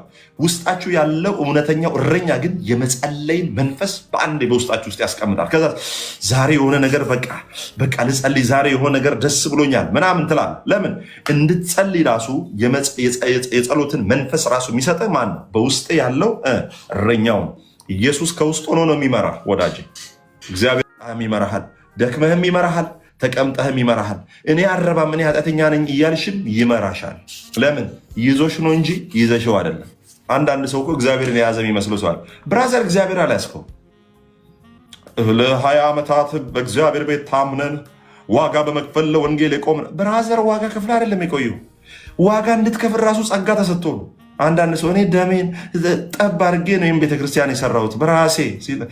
እንትኑ የማን ነው? ላቡ የማን ነው? ላብ እንዲያለብህ አቅም የሰጠ ማን ነው? ወዳጅ ሶፍቱ ነው ያንተ እንጂ ላቡ ራሱ ያንተ አይደለም። ላብ እንዲያለብህ ራሱን አቅሙን የሰጠ ጌታ ነው። አሜን ሃሌሉያ። ስለዚህ እረኛው ያለበት የህይወት ስርዓት ነው። በሰው እረኝነት የሚሰናከል ብዙ ሰው አለ። ኦኬ አይ አገልጋዩ ዛሬ ሰላም አላለኝም፣ ቅዱስ ዛሬ ሰላም አላለኝም፣ አይ ቅዱስ ዛሬ አልደወለልኝም። እንደዛ ምትል ከሆነ ቀስ ብለህ ይህን ፋሚሊ ለቀህ ሂድ። እኔ ካልደወለልኩልህ የምታኮርፍ ከሆነ ልዩ ወንጌል ውስጥ ገብተሃል ወዳጄ። ልዩ ወንጌል ውስጥ እኔ ራሱ የጠበቅኩት ከሆነ አንተ እንድትደውል ልዩ ወንጌል ውስጥ አትግባ ብራዘር። እኔ አልጠብቅም። ጌታ የተባረከ ይሁን። ለምን መሰል? እናንተ ወደ ክርስቶስ እንድታድጉ ያንን ወደ ሙላቱ እንድታድጉ እንጂ እናንተ ቼክ እንድታረጉ። እኔም እናንተን ቼክ የማድረግ ህይወት ውስጥ ከገባን ያልደወልኩለት አለቀልን። ደግሞ የማልቀጥለው ነገር አላስለምድም። ኦኬ ኢየሱስ ክርስቶስ ጌታ ነው። ግንስ ምን አድርገናል? አሁን ሁላችንም በጸጋ ላይ የተገናኘ ነው። እኔ ለፍቼ ነው። አብራችሁን ቆዩ። ኧረ አቤላ ስልክን አምጣ፣ ኧረ ከኔ ጋር ሁኑ። አንድም ሰው እንደዚህ ብዬ አላውቅም። ትምህርቱ ያለው የጌታ መንፈስ ግን አጣመረን። የማይመች እኮ ብዙ ባህሪ አለኝ። የምቸኩልበት ስሜታዊ መሆንበት እኮ ነገር አለኝ አደለ? ያንን ሁሉ ተቋቁማችሁ እንድትኖሩ ያደረጋችሁ ትሩዙ ነው፣ እውነቱ ነው። ቤተ ክርስቲያንም አብራችሁን ቆዩ። ስልክ በመውሰድ አብሮ በመዋል በመጠጣት በማላት እንደዚህ ዋጋ በመክፈል በብልጠት እንደዚህ አይደለም። ትምህርት ራሱ ሲይዘው ሰውየው የትም አይሄድም፣ አብሮ ይሆናል። አብሮ ሲሆንስ ለትንሽ ጊዜ ለማደግ ከሆነ ሲያድግስ ይመረቃል፣ ይሄዳል። ደግሞ እሱ እንዴ ለዘላለም ከአንተ ጋር አይኖርም። ሲያድግ ደግሞ ምን ያደርጋል? እሱም ደግሞ እረኛ ሆኖ ይሰማራል። ለመጽሐፍ ቅዱስ ምንድን ነው የሚለው? አባትነት በሚሰየምበት ከአብ ፊት እንበረከካለሁ። አባትነት ይሰየምለታል። አሁን ሰናይ ወደፊት ምን የራሱን ትውልድ ደግሞ ይመራል። ሃይሜም እንደዛ፣ ሰኒም እንደዛ። ጌታ የተባረከ ይሆን። ኢየሱስ ክርስቶስ ጌታ ነው። ሃሌሉያ። ኢየሱስ ቅጥረኛ እረኛ አይደለም። ቅጥረኛ እረኛ አይደለም። የወለደህ እረኛ ነው። ሃሌሉያ።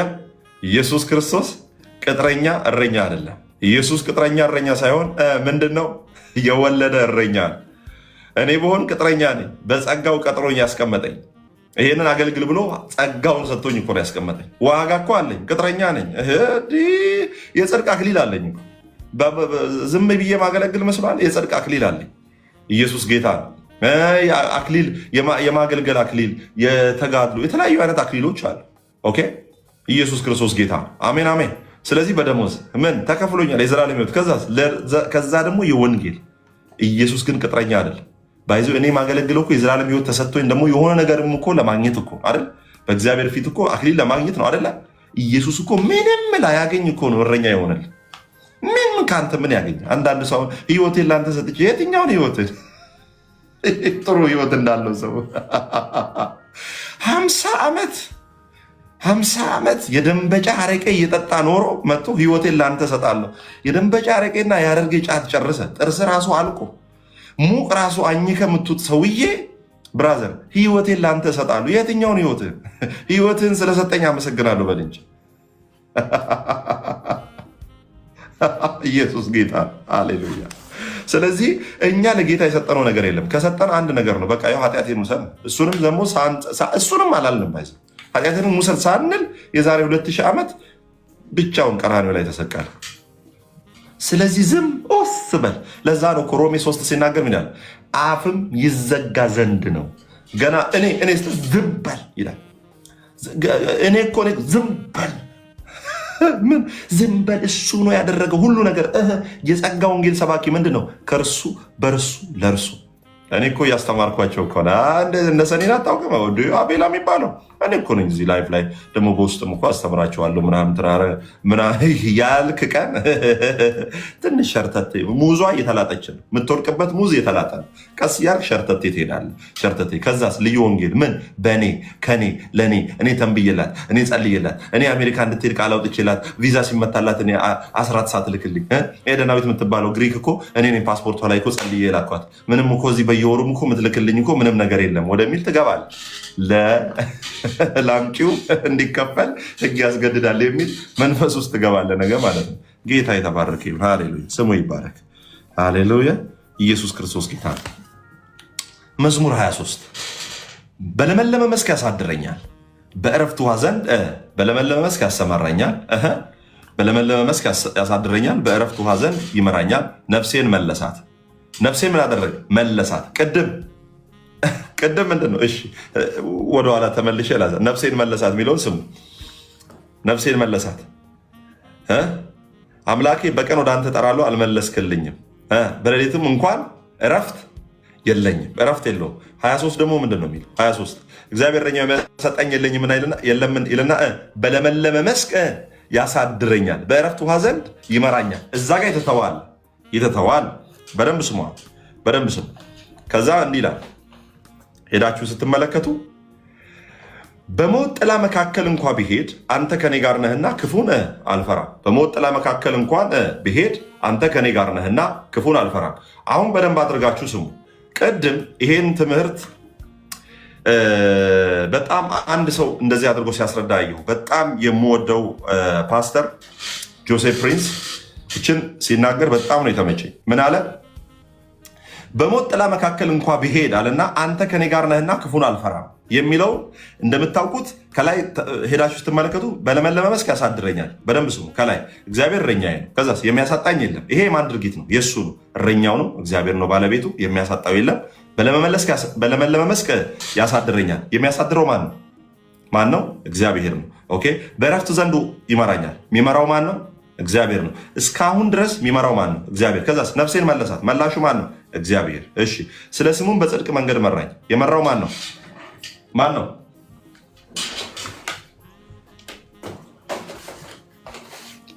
ጀርባዬን ልጠቀማት።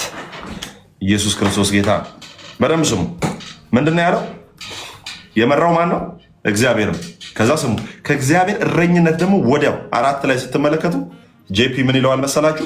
በሞት ጥላ መካከል እንኳ ብሄድ አለ። አሁን የእረኛው ስራ አቆመ ይላል። የእረኛው ስራ አቆመ። ከዛ የማን ነው? የሰውየው።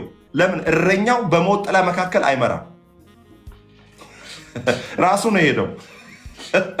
ሰምታችኋላ? እንዲህ ይላል፣ በሞት ጥላ መካከል እንኳ ቢመራኝ አላለ። በሞት ጥላ መካከል እኔ ብሄድ እርሱማ የሚመራኝ በለመለመ መስክ፣ እርሱማ የሚመራኝ በዕረፍት ውኃ ዘንድ፣ እርሱማ የሚያደርገው ነፍሴን መመለስ ነው። እርሱማ እኔን የሚያደርገው ምንድን ነው? ስለ ጽድቁ መንገድ እኔን መምራት ነው። እኔ ግን በሞት ጥላ መካከል እንኳ ብሄድ ሳት ብሎኝ እኔ ሳርቼው በራሴ ፍቃድ ከዛሬ ጀምሮ በቃ እኔ አይመቸኝም፣ የግሬስ ፋሚሊ እኔ እንደው እዛ ሄጄ ከእነንትና ጋር ጌም የተጫወትኩ እኔ ክለብ ገብቼ እንደዚህ ባደርግ ምናምን በሞት ጥላ መካከል እንኳ ብሄድ አንተ ከኔ ጋር ነህና ክፉን አልፈራም። በትርህና ኢየሱስ ጌታ ነው። እረኛውን ስሙ፣ ልዩነቱን እረኛው በደንብ ስሙ። እረኛው በሞት ጥላ መካከል እንኳ ብሄዳልና አይ በሞት ጥላ መካከል ሄደሃል አቤላ፣ አንተ በሞት ጥላ መካከል ስለሄድ እኔ እዚህ ጋር ብዙ አይመቸኝም፣ አልሄድም፣ እንደዚህ አይነት ቦታ አልገባም አይልም። ምንድን ነው የሚለው? አንተ ከእኔ ጋር ነህና። እረኛው የሚለይ እረኛ አይደል። በትርህና ምርኩዝህ እነርሱ ያጽናኑኛል ብሎ ሰው ይሰብካል። ያጽናኑኛል ሳይሆን ያጸናኑኛል። ቀጥ ብዬ እንድቆም ያጸናኑኛል። ያጽናኑኛል ብላችሁ ከዚህ በኋላ እንዳታነቡ እሺ። ምንድነው የሚለው? ያጸናኑኛል። ቀጥ አድርገው ፊርም ፋውንዴሽን ነው የሚሆነው ማለት ነው። የጸና መሰረት ይሆናል ማለት ነው። አሜን። ኢየሱስ ክርስቶስ ጌታ ነው። በሞት ጥላ መካከል እንኳ ቢሄድ አንተ ከኔ ጋር ነህና ክፉን አልፈራም። በትርህና ምርኩዝ እነርሱ ያጸናኑኛል። ከዛስ የእረኛው ስራ በፊቴ ገበታን አዘጋጀህልኝ እያለ ይቀጥላል። 24 ላይ እንሂድ። የትኛው ላይ ነህ እያልኩ ነው። የትኛው ላይ ነህ? 24 መዝሙር 24 ኢየሱስ ክርስቶስ ጌታ 24 7 መዝሙር 22 መዝሙር 23 ከዛ ደግሞ መዝሙር 24 አንተ የት ነው ያለኸው? 7 አሁን እረኛ አለ የሞተ አለ 22 ላይ ዋጋ የከፈለ ከዛ ደግሞ እረኛ የሆነ አለ። ይህን እረኛ ታዲያ ምንድን ነው ማድረግ ያለብን? ለዚህ ለእረኛው መስጠት ያለብን ምላሽ ምንድን ነው? መዝሙር 24 ቁጥር 7 እናንት መኳንንቶች በሮችን ክፈቱ፣ የዘላለም ደጆችም ይከፈቱ፣ የክብርም ንጉሥ ይግባ። ይሄ ንጉሥ 22 ላይ ብቻው መስቀል ላይ የተሰቀለ ነው። 23 ላይ እረኛ የሆነ ነው። 24 ላይ ከዛ መጥቶ ምን ነው? የክብር ንጉሥ ሞትን አሸንፎ የተነሳ በአብ ቀኝ የተቀመጠ እግዚአብሔር ነው። ብርቱና ኃያል እግዚአብሔር ነው፣ በሰልፍ ኃያል ኢየሱስ ክርስቶስ ጌታ ነው። እናንተ መኳንንቶች በሮችን ክፈቱ፣ የዘላለም ደጆችም ይከፈቱ፣ የክብርም ንጉሥ ይግባ። ይህ የክብር ንጉሥ ማን ነው? የጭፍሮች አምላክ እግዚአብሔር፣ እርሱ የክብር ንጉሥ ነው። አንተ የት ነው ያለኸው? 23 ውስጥ ጌታ ይባረክ። ስለዚህ 24 ላይም አይደለህም፣ 22ም ላይ አይደለህም። ኦልሬዲ በርን ከፍተሃል፣ ለእረኛው በርን ከፍተሃል አይደለ? ገብተሃል። ዮሐንስ 10:10 በዚህ ነው የሚጨርሰው። ዮሐንስ 10:1 ጀምሮ ዮሐንስ 10:1 እውነት እውነት እላችኋለሁ ዮሐንስ 10:1 እውነት እውነት እላችኋለሁ ወደ በጎች በረት በበሩ የማይገባ በሌላ መንገድ ግን የሚወጣ እርሱ ሌባ ወንበዴም እርሱ ሌባ ከዛስ ወንበዴም ነው። በበሩ የሚገባ ግን የበጎች እረኛ ነው። በበሩ የሚገባ ግን የበጎች እረኛ ነው። ለእርሱ በረኛው ይከፍትለታል፣ በጎቹም ድምፁን ይሰሙታል፣ የራሱንም በጎች በየስማቸው ጠርቶ ይወስዳቸዋል። አሁን ኢየሱስ ስንቶቻችሁን በስማችሁ እንደሚያውቅ ታውቃላችሁ? እንኳን እናንተን የልጆቻችሁን ስም እግዚአብሔር ምን ያክል እንደሚያውቅ ስንቶቻችሁ ታውቃላችሁ? አይታችኋል? አሁን እዚህ ጋር በደንብ አድርጎ ይናገራል። በደንብ ስሙ። ኢየሱስ ክርስቶስ ጌታ። ወደ ዋናው ሀሳብ እንምጣ። በሩ ኢየሱስ እያለ ሙሴ ጋር ከሄድክ አለቀል። በሩ ኢየሱስ ነው። በሩ ኢየሱስ ነው እያለ በሙሴ ከመጣ ሌባና ወንበዴ ነው። አገልጋዩም ራሱ ከኢየሱስ ውጭ መጥቶ ከሰበከ አንደኛ ሌባ ነው፣ ሁለተኛ ወንበዴ ነው። አይ በሙሴ በኩል ነው፣ አይ በልዩ ወንጌል ነው፣ ጸድቃችኋል እኮ ግን እንደ ጸደቃችሁ የምትቆዩት እኮ በራሳችሁ ስራ እኮ ነው። ድነናል፣ እየዳንን ነው፣ ወደፊትም እንድናለን የሚል ስብከት የተሳከረ ቴዎሎጂ አመጣብህና አይ እንደዚህ ነው ወደፊት ትድናለህ እያለ እኮ መንፈስን ነፍስን ስጋን ባለመለየት ማለት ነው። ኦኬ በደንብ ስሙኛ። በክርስቶስ ኢየሱስ ያመነ ሰው ለዘላለም በክርስቶስ በማመኑ አሁን ጸድቋል፣ ታጥቧል፣ ነጽቷል። ጉዳዩ የነፍስ ጉዳይ ነው፣ የአእምሮ ጉዳይ ነው። መንፈሳችሁ ምን አድርጓል? በክርስቶስ ኢየሱስ ሮሜ ምዕራፍ 8:10 ምን ይላል? በጽድቅ ምክንያት መንፈሳችሁ ሕያው ነው፣ በኃጢአት ምክንያት ስጋችሁ ምንድን ነው? የሞተ ነው። ኦኬ አሁን የሚቀረው ምንድን ነው? የነፍስ አይደለ? ነፍሳችንን ሰው መንፈስ፣ ነፍስ፣ ስጋ አይደለ? ነፍስ ደግሞ ምን ማድረግ አለባት? መማር አለባት። መዳን የሚፈጸመው ለነፍስ ነው። ኦኬ መማር እንትን ማለት መጽሐፍ ቅዱስም ሲናገር ወደ ነፍሳችሁ እረኛና ጠባቂ ተመለሳችሁ ይላል። ነፍስህን ኢየሱስ ካልመራ አንተ ከመራኸው ዋጋ ትከፍላለህ። በደንብ አሁን ስሙ። በሩ ኢየሱስ ነው እያለ በልዩ ወንጌል ሊያስገባ ከፈለገ you have to stop that person። ሌባና ወንበዴ ምንድን ነው ልዩነቱ? እስቲ ባጭሩ ልንገራችሁ። ሌባ ምንድን ነው? እናንተ ሳታውቁ በሲስተም ከእናንተ የሚወስድ ማለት ነው። እናንተ ሳታውቁ ኮንሽስ ሳትሆኑ ከእናንተ የሆነ ነገር የሚወስድ ማለት ነው። ሌባ ማለት እናንተ ሳታውቁ ሲስተማቲካሊ የእናንተን ነገር መጥቶ የሚወስድ። ይሄ ማለት ታውቃለህ አይደለ? ኢየሱስ ክርስቶስ እኮ ድነናል፣ ጸድቀናል፣ ግን ደህንነታችን እንዲቀጥል እችን ማድረግ አለብን ሲል ሌባ ከኢየሱስ ሊሰርቅ። ወንበዴ ደግሞ እያወክ ነው የሚመጣው። ቀትር 6 ሰዓት ላይ ጓ ነው የሚያደርግ። እነኚህ ባርጊላሪስ ባንዲትስ ይባላሉ። 6 ሰዓት ላይ አናትህን ብሎ ይጥላል። ምን ይላል መሰለኝ? ብልቃጥ ዘይት ያመጣና 2000 ብር ግዛ ትፈወሳለህ ይላል። ይሄ ወንበዴ ነው። አይታል። ሌባው ቀስ አድርጎ ምናምን፣ ወንበዴው ደግሞ የመርገም ሰበራ ኮንፈረንስ አሉ፣ ኑ መርገማችሁን ልስበር 10 ሺህ ብር ስጡኝ ይላል። ይሄ ወንበዴ ነው፣ በጠራራ ፀሐይ ማለት ነው። ትዳርሽ እንዲሰምር ከቤተ ክርስቲያን ከአገልግሎት ጎን ቁም፣ ይሄንን ገንዘብ ካልሰጠሽ ረግምሻለሁ ይላል ወንበዴ።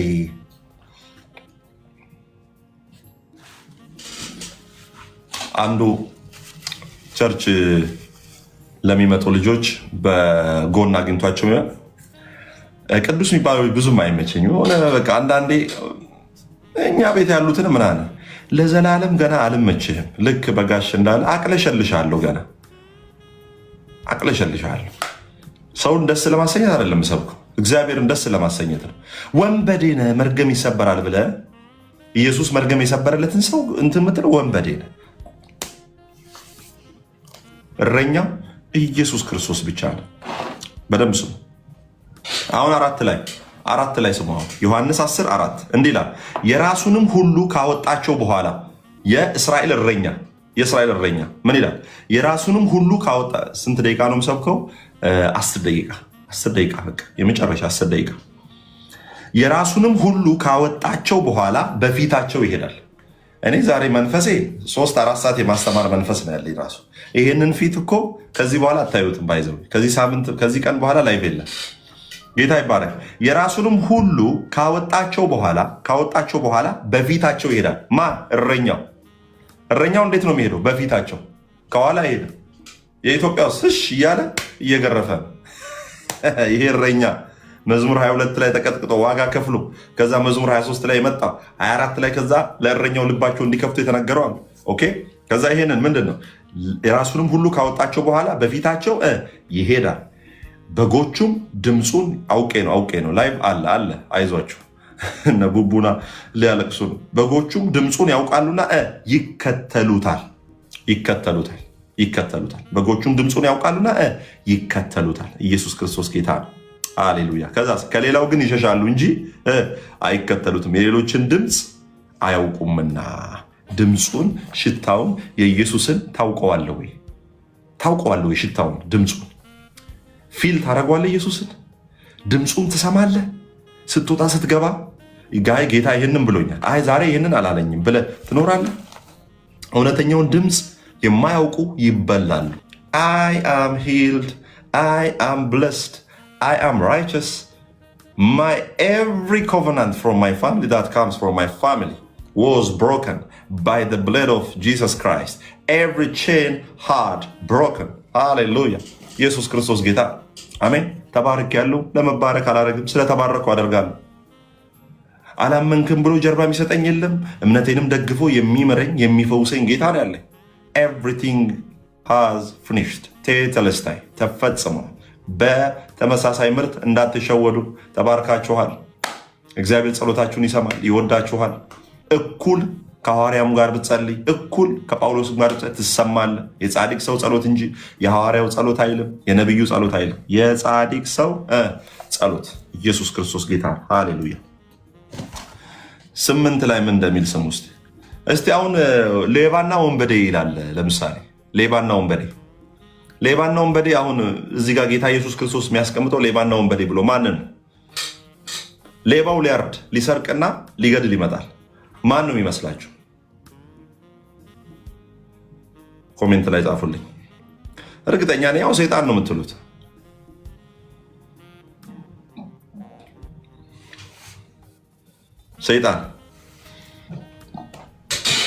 ሰይጣን አይደለም። እዚህ ጋር ሌባው ሊሰርቅ ሊያርድ ይመጣል የተባለው ሰይጣን አይደለም። ህግን የሚሰብክ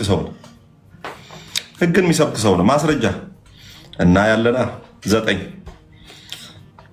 በሩ እኔ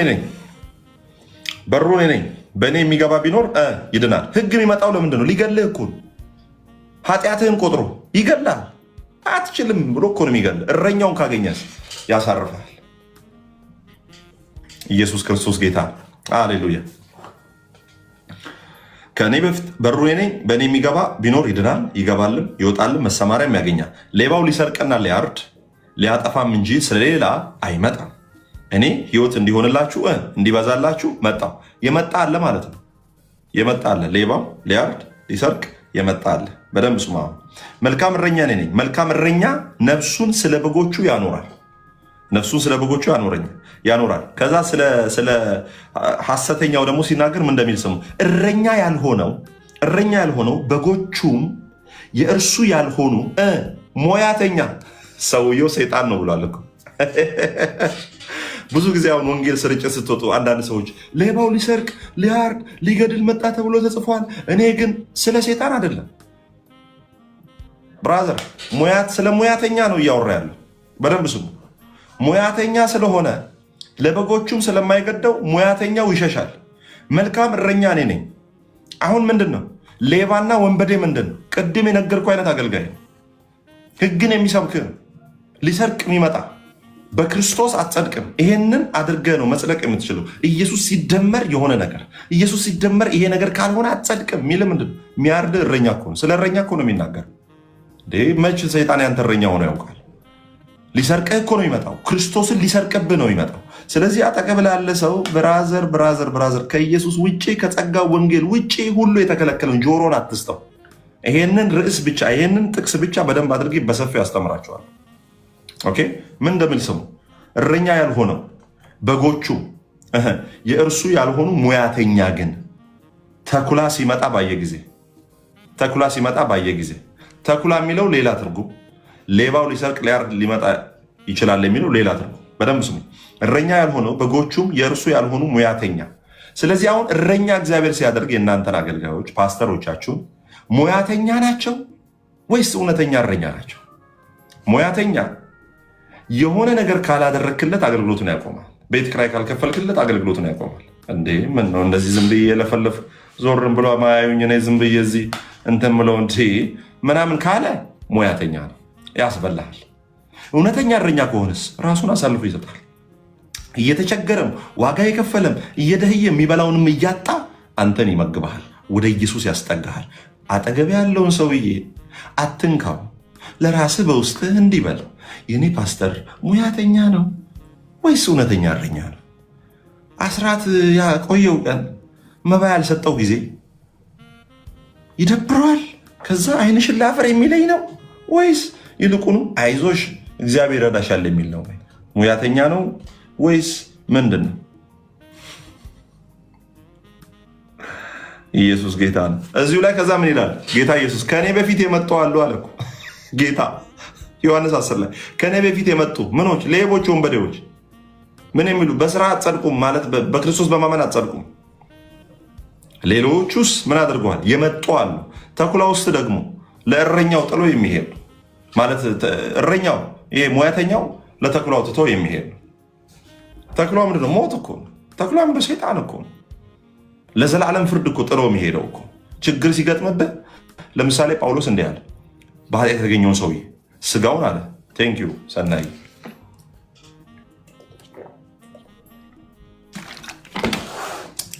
ምን አለ? ምንድነው ጠፋብኝ። ኦኬ ኢየሱስ ክርስቶስ ጌታ ነው። እሺ ኢትስ ኦኬ። በደምብ ስሙ። አሁን 8 ላይ ድምፄን ይሰማሉ አለ። ድምፄን ይሰማሉ፣ ድምፄን ይሰማሉ። ኦኬ፣ ድምፄን ይሰማሉ አለ። ድምፄን ይሰማሉ አለ። ድምፄን ያውቃሉ አለ። ጆሯቸው ምንድን ነው? ለእረኛው ድምፅ የተከፈተ ነው። ዕብራውያን 5:11 ኧረ በስመ አብ ሰፋብኝ ይሄ ትምህርት፣ በዚህ ልጨርሰው በቃ። ዕብራውያን 5:11 ስለ እርሱም የምንናገረው ብዙ ነገር አለ። ስለማን? ስለ ጌታ ስለ ኢየሱስ። ጆሮቻችሁም ስለፈዘዙ ስለ እርሱም የምንናገረው ብዙ ነገር አለን። ጆሮቻችሁም ስለፈዘዙ በቃል ልንተረጉመው ጭንቅ ነው። ስለማን? ስለ ኢየሱስ የምንነግራችሁ ብዙ አለን። ጆሮቻችሁ ግን ምን ያደርገዋል? ስለፈዘዙ። ጆሮ መፍዘዝ ማለት ምን እንደሆነ ታውቃለህ? ትርጉሙ አለመስማት አይደለም። ለምሳሌ አሁን አንዳንድ ሰው ይሄን ላይቭ እየሰማ የሆነ ሪል እኮ የሰማኝ አይደለም፣ ግን ዝም ብሎ ይላል። አንዳንድ ሰው አይታችኋል፣ ደክሞታል ስታወሩ ልክ ነህ። እንደዛ ማለት ነው። በሙሉ መንፈስ በሙሉ መሰጠት አለመስማት ማለት ነው። መፍዘዝ፣ ያልተዘጋጀ ልብ ማለት ነው። ያልተዘጋጀ ልብ፣ ያልተዘጋጀ ማንነት ማለት ነው። ኢየሱስ ክርስቶስ ጌታ ነው። ከዛ እንዲህ ይላል፣ ከጊዜ የተነሳ አስተማሪዎች ስትሆኑ ሲገባችሁ አይታል። ስለዚህ እነኚህ የእረኛውን ድምፅ ለመስማት የማይፈልጉ ናቸው።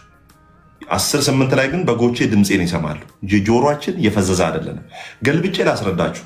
ስለ እርሱ የምናገረው ብዙ ነገር አለን። ጆሮቻችሁም ስለፈዘዙ በቃል ልንተረጉመው ጭንቅ ነው። ለእኛ ጆሮአችን የሚፈዘው ለጸጋ ወንጌል ሳይሆን ለልዩ ወንጌል ጆሮአችን የፈዘዘ። ጆሮ የፈዘዘ ይሁን በኢየሱስ ስም። ለምን? ለልዩ ወንጌል ጆሮ የፈዘዘ ይሁን፣ ለሕግ ጆሮ የፈዘዘ ይሁን። ኢየሱስ ክርስቶስ ጌታ። አሜን፣ ሃሌሉያ። 10:9 ላይ ዮሐንስ 10:9 ላይ እንመልከት። 10:9 እሺ፣ በሩ እኔ ነኝ፣ በእኔ የሚገባ ቢኖር ይድናል፣ ይገባልም ይወጣልም መሰማሪያ ያገኛል። በደንብ ስሙ። አሁን በደንብ ስሙ። ይገባል አለ፣ ከዛ ይወጣል። ምኑ? በጉ ይገባል፣ ከዛ ይወጣል፣ ከዛ መሰማሪያ ያገኛል። አንድ ሰው ሳያውቅ ይሄን ዝም ብሎ እንደ ልቡ ሲፈታ ምን አለ? በቃ አሁን በመንፈስ ተቀጣጥለናል፣ ከዛ ደግሞ እንውጣ አለ። አሁን ደግሞ በቃ በመንፈስ አሁን ተቀጣጥለናል፣ አሁን ደግሞ በአእምሮ ኑና ኩዋስኒ በቃ መጽሐፍ ይገባልም ይወጣልም ተብሎ ተጽፏል። ኖ እንደዛ አይደለም ትርጉም አባቴ፣ እንደዛ አይደለም። ይገባልም ሲል ምን ማለት ነው? በክርስቶስ አምኖ ይገባል። ወዴት? ወደዛ ህይወት። ከዛስ ይወጣል። የሚወጣው ከክርስቶስ ውጭ አይደለም፣ ለመሰማራት ይወጣል። ሲወጣ ምንድን ነው? ይሰማራል እንጂ እምቢ ብሎ ትቶ አይደለም የሚወጣው። መልካም እረኛ እኔ ነኝ። መልካም እረኛ ስለ በጎቹ ነፍሱን ያኖራል። ኢየሱስ ክርስቶስ ጌታ ነው። ሃሌሉያ! ኢየሱስ ክርስቶስ ጌታ ነው። እሺ 5 ደቂቃ ይቀረኛል። እሺ የትኛው በግ ነው? የትኛው በግ ነው? ዛሬ እንደው የት ነው? እኔ እንደው ምንድን ነው ይሄ ነገር? በእናታችሁ ዛሬ የት ነው እኔ ሳር ምግጠው ሚላለ? የትኛው በግ ነው ዛሬ ሳር ምግጠው የት ነው የሚለው? ውሃስ ዛሬ የት ነው የምጠጣው የሚል በግ አይታችሁ ታውቃላችሁ? ዛሬ ሳር የት ነው ምግጠው፣ ዛሬ ውሃ የት ነው የምጠጣው ብሎ እረኛውን ይጠይቀዋል? አይጠይቀውም። በጉ የሚሰማራበትን ነገር የሚሰማራበትን ዛሬ ወስኖ የሚያድረው እረኛው። ለዛ መጽሐፍ ምን ይላል? እግዚአብሔር እረኛዬ ነው የሚያሳጣኝም የለም። ስለዚህ መጽሐፍ ምን ይላል? ከምታስቡትና ከምትለምኑትና ከምታስቡት በላይ አብልጦ መስጠት የሚችል አምላክ አለ። ኢየሱስ ክርስቶስ ጌታ ነው። እረኛውን ወደ ለመለመ መስክ የሚያሰማር ስፍራውን ቀድሞ አጥንቶ የሚያሳይህ እረኛው ነው። ብዙ እረኞች ካያችሁ ገጠር ላይ ሄዶ የሚያግዱበት ቦታ ሌላ አውሬ ምናምን አለመኖሩን ቼክ ካደረጉ በኋላ ነው በጎቻቸውን ይዘው የሚሄዱ። ጌታም እንደዛው ነው። ዛሬ በህይወት ላይ የወሰነልህን ነገር ነገ እንዳያጠፋ አጥንቶ ሁሉን ነገር አስተካክሎ ህይወትን የሚመራው እረኛ ኢየሱስ ክርስቶስ ይባላል። ሃሌሉያ! ወንድሜ አለቀልን፣ ሀገራችን በቃ ተስፋ የላትም፣ ወይኔ ኢትዮጵያ ኖሮም እንደዚህ ሆነ፣ እቺ ሀገር እንደዚህ ምናምን ሲሉ አንዳንድ ዜና ሲሰማ ባይዘወይ ይችን በደንብ ስሙኝ። ትምህርቴ ልጨርስ ነው፣ 4 ደቂቃ ይቀረኝ። እችን በደንብ ስሙኝ። ምን አልኩኝ? የእረኛውን ድምፅ የማይሰማ ሰው የዓለም መጨረሻ ነው ሁሉ ነገር የሚመስለው። የዓለም መጨረሻ ሁሉ ነገር ይመስለዋል። ኢትዮጵያ ያለቀላት በቃ ወይ ያለቀለን አይታችኋል። ህይወቱን የሚጀምረው ከሚሰማው ዜና ከፋና ነው፣ ከቢቢሲ ነው። የእረኛውን ድምፅ የሚሰማ ግን ተስፋ አለ። የያዘን ጌታ የለቀ እግዚአብሔር ሀገራችንን እምነቱ እንደዛ ነው። አሜን። ጌታ የተባረከ ይሁን። ሃሌሉያ። ዳዊት እረኛ ነው። ደግሞ የእረኛ እረኛ አለ። ዳዊት እረኛ ነው። የእሱ እረኛም ደግሞ ጌታ አለ። ሃሌሉያ። አንበሳው እችን ነግራችሁ ልጨርስ።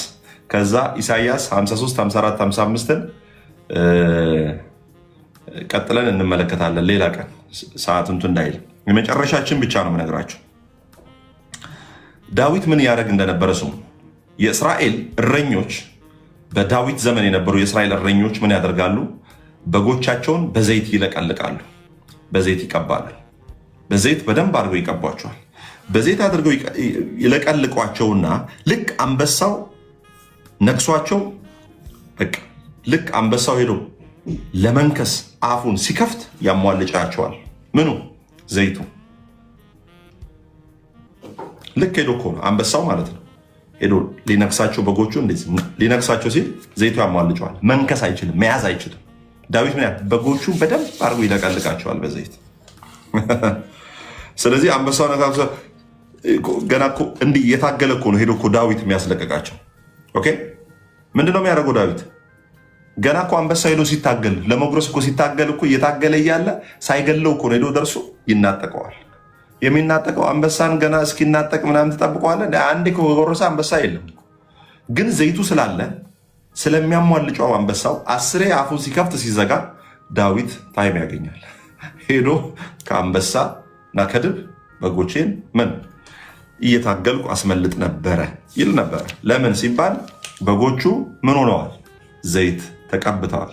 አንደኛ ዮሐንስ የመጨረሻ ጥቅስ አንደኛ ዮሐንስ ምዕራፍ 2 አንደኛ ዮሐንስ ምዕራፍ 2 27 አንደኛ ዮሐንስ ምዕራፍ 2 ይህንን ጥቅስ ስሙ በጎች ሆይ፣ ይህን ጥቅስ ስሙ። ምን ይላል? እናንተስ ከእርሱ የተቀበላችሁት ቅባት በእናንተ ይኖራል፣ ማንም ሊያስተምራችሁ አያስፈልጋችሁም። ነገር ግን የእርሱ ቅባት ስለ ሁሉ እንደሚያስተምራችሁ እውነተኛውን እንደሆነ ውሸትም እንዳልሆነ እናንተም እንዳስተማራችሁ በእርሱ ኖሩ።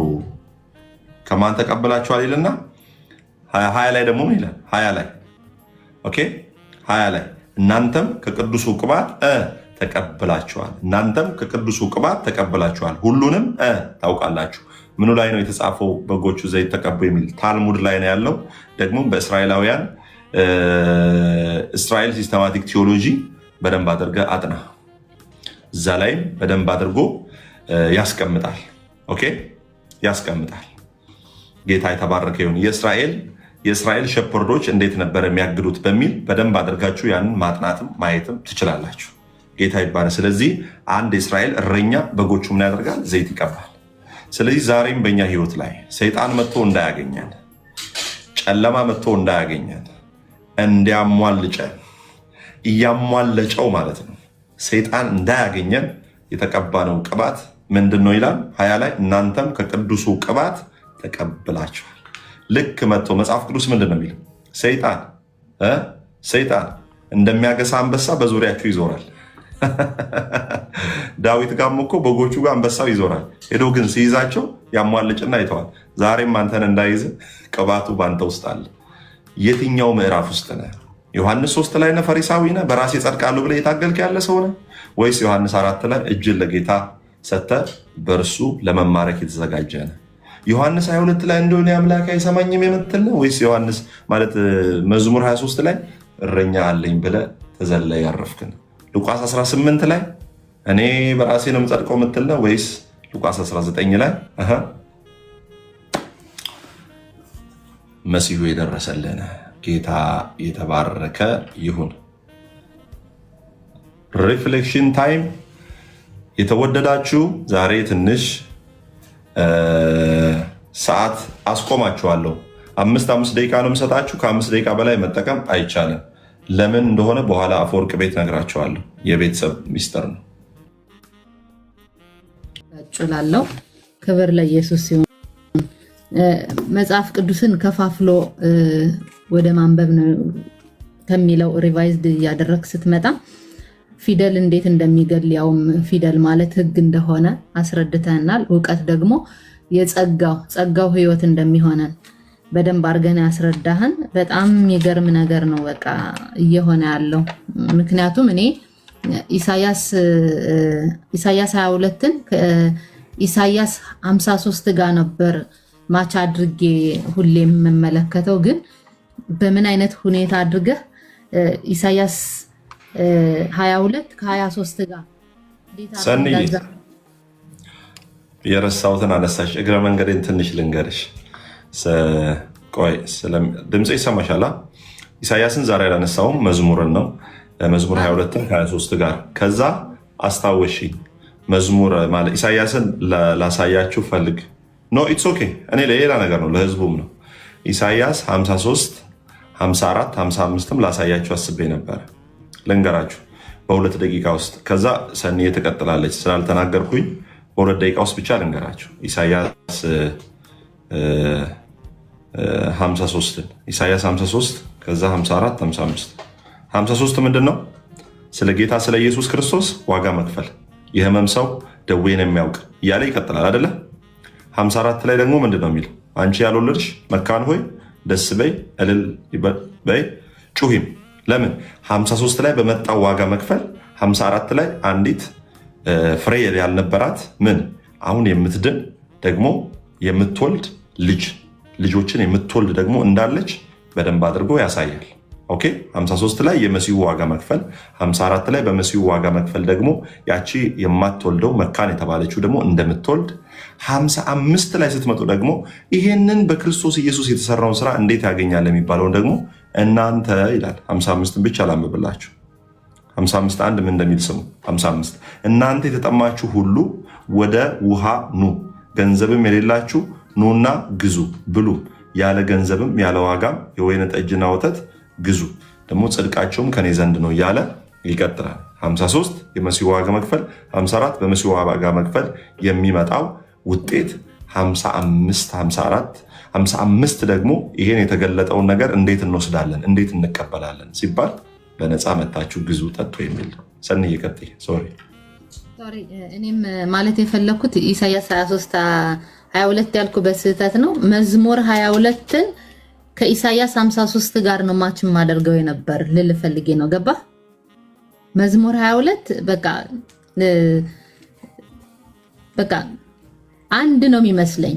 22 እና መዝሙር 22 እና ኢሳያስ 53 ስህተት ነበር አይደለም? ምክንያቱም መከራውን ነው የሚያሳይ። ዝም የተባለ መሲህ እዚህ ላይ ይናገራል። መዝሙር 22 ላይ ማለት ነው። ማለት በጣም የሚገርም ኢቭን እንኳን ጨርቁን እስከ መከፋፈል ድረስ የደረሱበት ዝም የተባለ እግዚአብሔር ዝም ያለው ምን ያክል እንደደረቀ እንደሚጮህ አንበሳ እንደነበረ ነገር ግን አፉን እንዳልከፈተ እዚህ ላይ ይናገራል መዝሙር 22 ላይ እና ሁሌ ከ53 ጋር ማቻ አደርገዋለሁ። አሁን ስህተቱ ምንድነው ብዬ አሁን በኔ ላይ የወሰድኩት መከራና መከራን አንድ ላይ ማድረጌ ነው።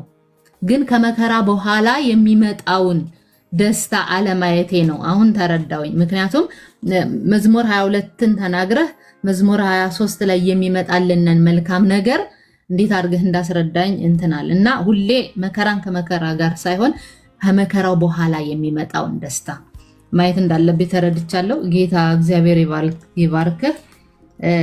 በቃ በጣም ነው ደስ ያለኝ። በጣም ማለት እንዴት አድርጌ ማንበብ እንዳለብኝ ብዙ ነገር ተምሬያለሁ።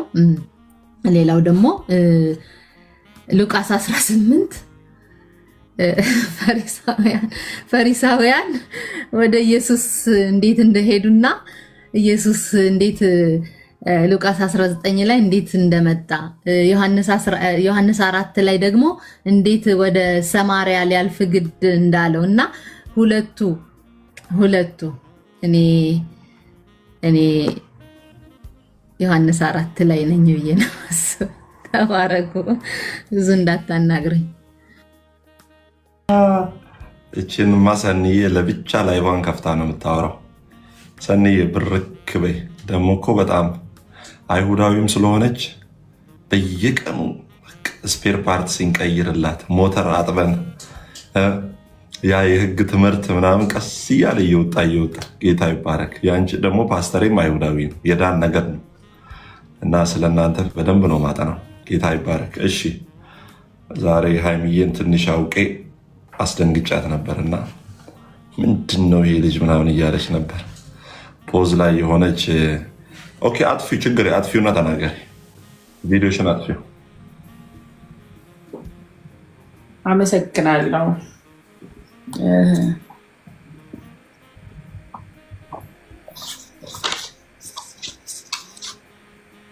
እሺ እኔ ልቀጥል ወይስ ሰናይ ነው? ቀጥይ። አንቺ ቪዲዮ ሳልከፍት ከአንቺ በኋላ ሰናይ ልጅ ስለያሽ፣ ሰናይም ያው ልጅ እንደያዘ እንዳትረሺ ነው ማለት ነው። ብርቅ ነው እንደ እያለች ነው ሰናይ። እና አዲስ ኪዳን ላይ ደግሞ በመቀበል እንጂ በመስጠት አይደለም የተባረክ ነው እና ለመባረክ መጀመሪያ ክርስቶስን ነው የተቀበል ነው። ስለዚህ ሌላው ደግሞ ተከትሎ ነው የሚመጣ ነገር ነው እና ከዛ በኋላ ነው የተጨመረልን። ጌታ ኢየሱስ ጋር የእሷን ቃል በጣም እንትን ስላለችኝ ነው፣ ተች ስላደረገችኝ ነው። ጌታ ኢየሱስ ጋር ስራ ፈልጎ ለሚመጣ ሰው ማይችለውን በቃ ከአቅሙ በላይ የሆነውን ስራ ያሸክመዋል። ግን አልችልም ብሎ የሚመጣን ሰው ደግሞ ከሚችለው በቃ በራሱ ማድረግ ከሚችለው በላይ ጸጋን ነው የሚያሸክመው እና ጸጋን ነው የሚሰጠው። በጸጋው ደግሞ የማይቻል ነገር የለም እና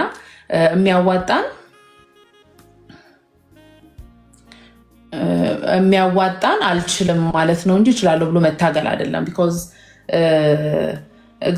ጌታ ደግሞ ይሄን አድርጉ ሲለን ጸጋውን ሰጥቶን ነው እንጂ በህግ አይደለም።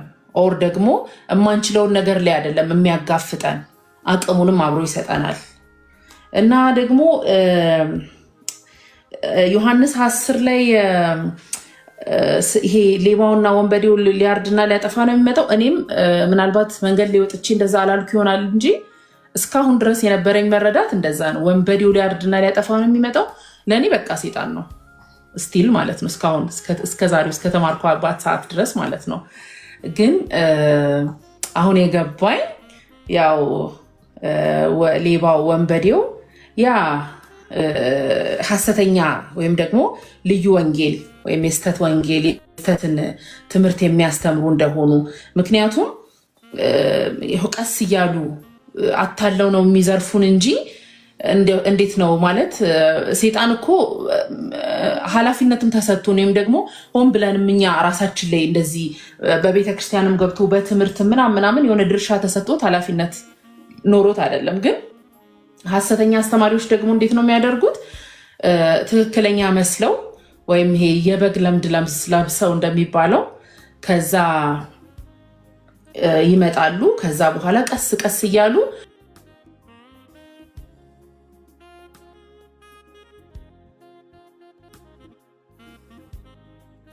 እግዚአብሔርን ነገር ከሌላ ነገር ጋር እንድንቀላቀል በስራችን ስለመዳኑ ብዙ ነገሮች እንድናደርግ የሚያደርጉን በስራችን ውስጥ ያስቀመጡን በስራቸው ውስጥ ያለን ትክክለኛ ነገር ነው። የእግዚአብሔር ወንጌል ሊያስተምሩን ሲገባቸው አምነናቸው አይደለ እንደረኛ አምነናቸው ስራቸው ቁጭ ያለን። ከዛ ደግሞ እነሱ ግን በራሳቸው መንገድ ኦር ደግሞ አዲሱ መደበኛ ትርጉም ላይ ማለት ነው ዮሐንስ 10 ላይ ያለውን ቅጥረኛ ይላል። 10:12 ላይ ተቀጣሪ እረኛ ግን በጎቹ የእርሱ ስላልሆኑ ተኩላ ሲመጣ ጥሏቸው ይሸሻል ይላል እና እውነተኛ የበጎች እረኛ ደግሞ እኔ ነኝ ይላል አይደለ? ክርስቶስ ነው እውነተኛ የበጎች እረኛ። እሱ እውነተኛ የበጎች እረኛ ስለሆነ የሱ ስለሆነን እውነተኛ የራሱ ስለሆነን ተወልደን ስለሆነ የሱ የሆነው አጥፊ ሲመጣ ከፊት ነው የሚቆመው። ስለዚህ እሱን አልፎ እኛን የሚነካ የለም ማለት ነው። ፊት ለፊት ነው የሚጋፈጥልን። አንደኛ ከኋላም ሆኖ ቀድመን ጥፋት መኖር አለመኖሩን እኛ አይደለንም የምናየው፣ እሱ ነው የሚያየለን። ስለዚህ እኛ we are protected ማለት ነው፣ ጋርድ ተደርገናል በሱ እና እውነተኛ የበጎች እረኛ እሱ ነው። እውነተኛ የበጎች ደግሞ የእረኛቸውን ድምፅ ያውቃሉ፣ ድምፁን ይሰማሉ። ስለዚህ እኛ ማድረግ ያለብን ምንድን ነው? አታችድ መሆን ነው። ክሎዝድ ስለሚሆኑ አይደል? ሁሉ ጊዜ አብረው ስለሚቆዩ አይደል? ድምፁን የሚያውቁት። ስለዚህ እኛ ማድረግ ያለብን ምንድነው? ከእግዚአብሔር ጋር መቆየት። በቃ ከእግዚአብሔር ጋር ከቃሉ ጋር መቆየት። ከዛ በኋላ ድምፁን እንለምደዋለን። ከዛ በኋላ ሌላው ሲመጣ በድምፁ አይሸውደንም፣ ሸውዶ አይጠራንም ማለት ነው። የስህተት ነገር ሲኖር የእግዚአብሔር ነገር የሌለበት የእግዚአብሔር መንፈስ የሌለበት ጸጋውን የሚቃወም ጸጋውን የሚገፋ ኢየሱስም እኮ አለበት ግን እንትን ያስፈልጋቸዋል ልክ ሲል ይሄ የጌታዬ ድምፅ አይደለም እንላለን ማለት ነው። እና እንደዛ ነው። ሌላውን ደግሞ ለቀሩት ጸጋ ይብዛላችሁ። አውቄ አይደለም ፖስቶን የነበረው እሱም በኋላ ነው የምናወራው። ገና መቼ ዝም ያልኩሽ መስሎሻል? እሺ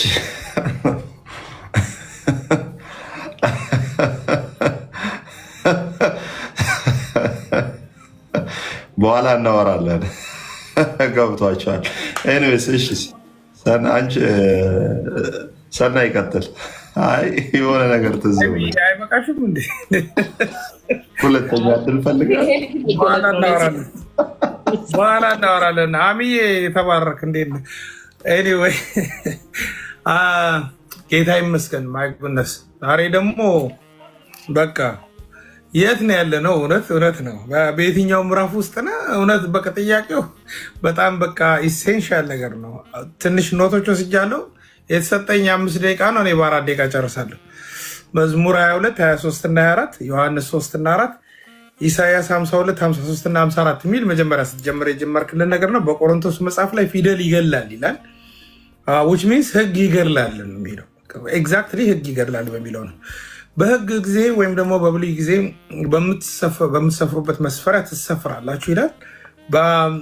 ከመስቀል በኋላ በተሰራው ነገር ግን አምላኬ እግዚአብሔር እንደ ባለጠግነቱ መጠን በክብር በክርስቶስ ኢየሱስ ነው የሚለው። እንደ ባለጠግነቱ መጠን ነው እንጂ እንደ ህግ ወይም ደግሞ በምትሰፍሩበት መስፈሪያ ትሰፍራላችሁ አይልም። በመስጠት ውስጥ በረከት አለ አልከን፣ ግን መስጠት የሚጀምረው በጣም ልቤን የነካ መስጠት የሚጀምረው እግዚአብሔር አንድያ ልጁን ሲሰጥ ጀምሮ ነው ከሚለው ነው የተጀመረው። እና በመስጠት ውስጥ ግን በአዲስ ኪዳን ላይ በመስጠት ሳይሆን በመቀበል ተባርከናል። በጣም እኮ ነው ወደዚህ ወደዛ ነው የወሰድከን። ጌታ ይባረክ። አሁን በአዲስ ኪዳን ውስጥ ደግሞ በፊት ምንድነው በመስጠት ውስጥ በረከት አለ። አምላካችን ነው መጀመሪያ ስጦታ የሰጠው ያው ውድ ልጁን አንድ ልጁን። ግን አሁን ደግሞ በጣም የሚገርም ነው አዲስ ኪዳን ላይ በመስጠት ሳይሆን በመቀበል ነው ሲል ቶታሊ ጌም ቼንጀር ነው። በቃ ጌም እንዳለ ነው የሚቀይረው። እነ ታናክ ቶራን አንስተሃል፣ እነ አሺም የነቢያት መጽሐፍን ከቱቪም ራሱ ናትናኤልን አነሳ። ጌታ ይባረክ። ስለ ሎጎስ ተናገርክ። በነቢያትና በሐዋርያት መጽሐፍት ላይ ታንጻችኋል ብለው እንደሚናገሩ ተናገርክ። በጣም ደስ አለን። ሐዋርያ ስራ ምዕራፍ 1 ቁጥር 1 ግን በቃ የሚለይ ነው። አሁን ጌም ቼንጀሩ እዚህ ጋር ነው ስታርት የሚያደርገው እና እነዚህ ማቴዎስ፣ ማርቆስ እና ሉቃስ የጌታ ኢየሱስን እስከ እርገቱ ድረስ ነው እንትን ያሉት የሚለው በቃ ልብ ላይ ይቀራል። ዮሐንስ ወንጌል ግን ሲጀምርም ራሱ ከሰማይ ወደ ምድር ነው የጻፈው። ደግሞ በሌላ አረዳድ ተረድቼው ነበር እኔ። ዮሐንስ ሲጽፈው መጀመሪያ ቃል ነበረ፣ ቃልም በእግዚአብሔር ነበረ፣ ቃልም እግዚአብሔር ነበረ ብሎ የእግዚአብሔርን ኃያልነት ያነሳል ብለህ የነገርከን ነገር በቃ በጣም ነው የገረመኝና ልብ ይቀይራል። እነዚህ ሲኖፓቲክ ጎስፔል ይባላሉ ብለህ ነገርከን። መስቀል ላይ መውረድ፣ መጀመሪያ መውረድ፣ ሰው ሆኖ መፈጠር፣ ከዛ በኋላ መሰቃየት፣ መሰቀል እና ማድረጉን ይገልጻሉ ሶስቱ። የዮሐንስ ግን ወንጌልን ከአምላክነቱ ነው የጀመረው የሚለው ነገር በጣም ደስ ይላል። በጣም ወንጌልን በጣም ሰፋ ያደርገዋል። በዛው ላይ ደግሞ ጳውሎስ ከማድረጉ በኋላ እሱ ደግሞ ሌላ ተአምር ነው ይዞ የመጣው እና ከማድረጉ በኋላ ያለውን ጎስፔል ፕሪች አድርጓል። ከማይታወቅ ያለፈውን ከሚታወቅ በላይ ያለፈውን ብሎ ነው የሚገልጸውና በጣም ልብ ይነካል እሱ። በሮሜ 5:5 ላይ እንዳልከን ደግሞ በተሰጠን በመንፈስ ቅዱስ ሙላት እንድንመረምር ወይም ደግሞ ወደዛ እንድንሄድ በጣም ልብ የሚነካ ነው። ከዛ ቀጥታ የገባው ደግሞ በቃ ዮሐንስ 3 ላይ ነው። ማይ ፌቨራይት ፓርት፣ በጣም ማይ ፌቨራይት ፓርት፣ በጣም ወደዋለው። ፈሪሳዊ ነው፣ የአይሁድ አለቃ ነው። የጀመረውን ነገር ያው አለቃን አያውቅም እንዳትለው መምህር ነው፣ በጣም ትልቅ ነው። እና ዮሐንስ 4ን ያገናኛለን። ሉቃስ 18 እና 19 እኔ ከየትም አይደለሁም ከዮሐንስ 4 እና ቀጥታ ከዮሐንስ 4 እና ከሉቃስ 19 እንትና ራሱ በጣም ፍሬንድ ነኝ ይመስለኝ ሁሉ እንደውም ቀራጩ ሁሉ በጣም በቃ በእውነት ኒቆዲሞስ ነው ዘኪዮስ አጭር ሆነ እንጂ በቃ እነሱ ኢየሱስ ክርስቶስ በጣም ደስ ያለኝ ፓርት እዛ ላይ ስትከፍተው እኮ ምንድነው ይመስለው መሰለኝ እነዚህ ህግ እናውቃለንና ኢየሱስን እንደ መምህር አድርጎ እንደ አምላክ አድርጎ አይደለም የተቀበለው እንደ መምህር አድርጎ ኢየሱስ ክርስቶስ ግን የተናቁት ወይም ደግሞ ቀራጭ የተባሉት እነዚህ ህግ አልባ የሆኑትን እሱ አሁን ለምሳሌ ውሃ ስትቀዳ ዮሐንስ 4 ላይ ብዙ ጊዜ የምንማረው ትምህርት ወደ እነሱ ግን ራሱ ነው ሄደ በጣም በቃ ልብ ይቀር ሳራ ወደ እኔ እኮ እሱ ነው የመጣ ጌታ ኢየሱስ ይሄ እኮ በቃ ጎስፔል በቃ እና ቴተልስታይ የምንለው ብዙ ጊዜ ደጋግመን የምንጠራው እኮ በቃ በመስቀሉ ላይ በተሰራ ስራ የምንለው ጌታ ኢየሱስ ወደኛ ነው የመጣው እኛ ፈልገን አልመጣንም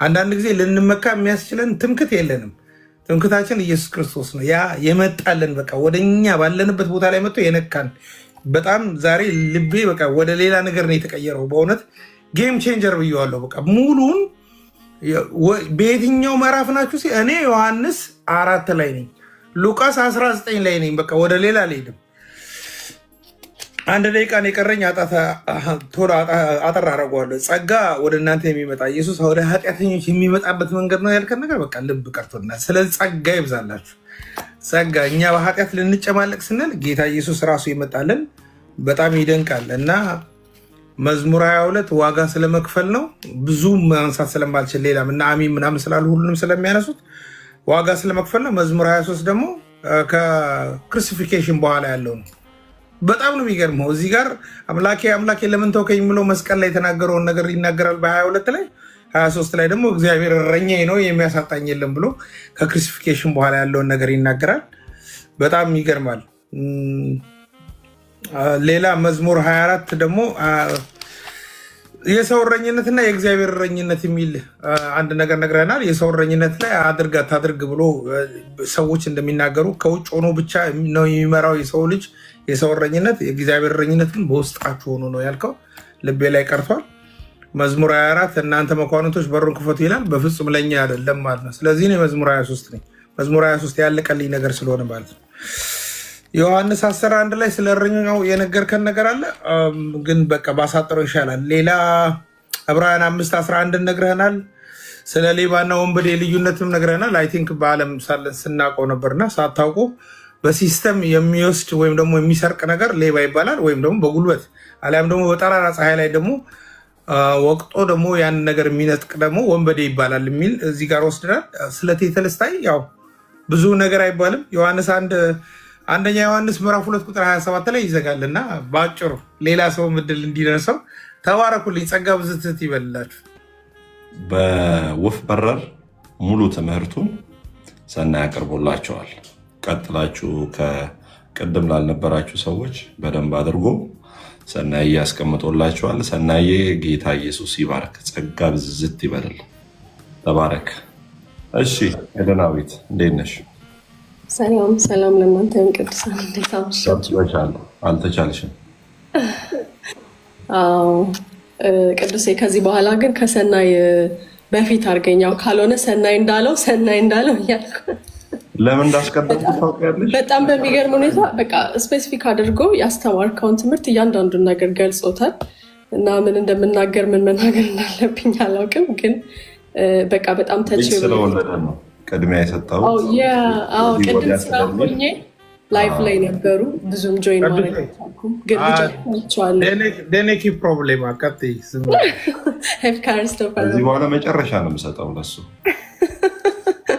ኖ አሪፍ ነው የሁላችንም ሀሳብ ያጠቃልላል የሰናይ አገላለጽ ኤኒዌይስ በየትኛው ምዕራፍ ውስጥ ናችሁ በሚል ያው ዛሬ በጣም አሪፍ የሆነ በአንድ ምዕራፍ ልዩነት የታሪኮችን መገለባበጥ አይተናል ማለት በቃ በደንብ አድርገን ኮምፔር እንድናደርግ ሆኖ ማለት ነው የተቀመጠውና ያው ከሉቃስ 18 እና ሉቃስ 19 ላይ ያለውን ዲፍረንስ ስናየው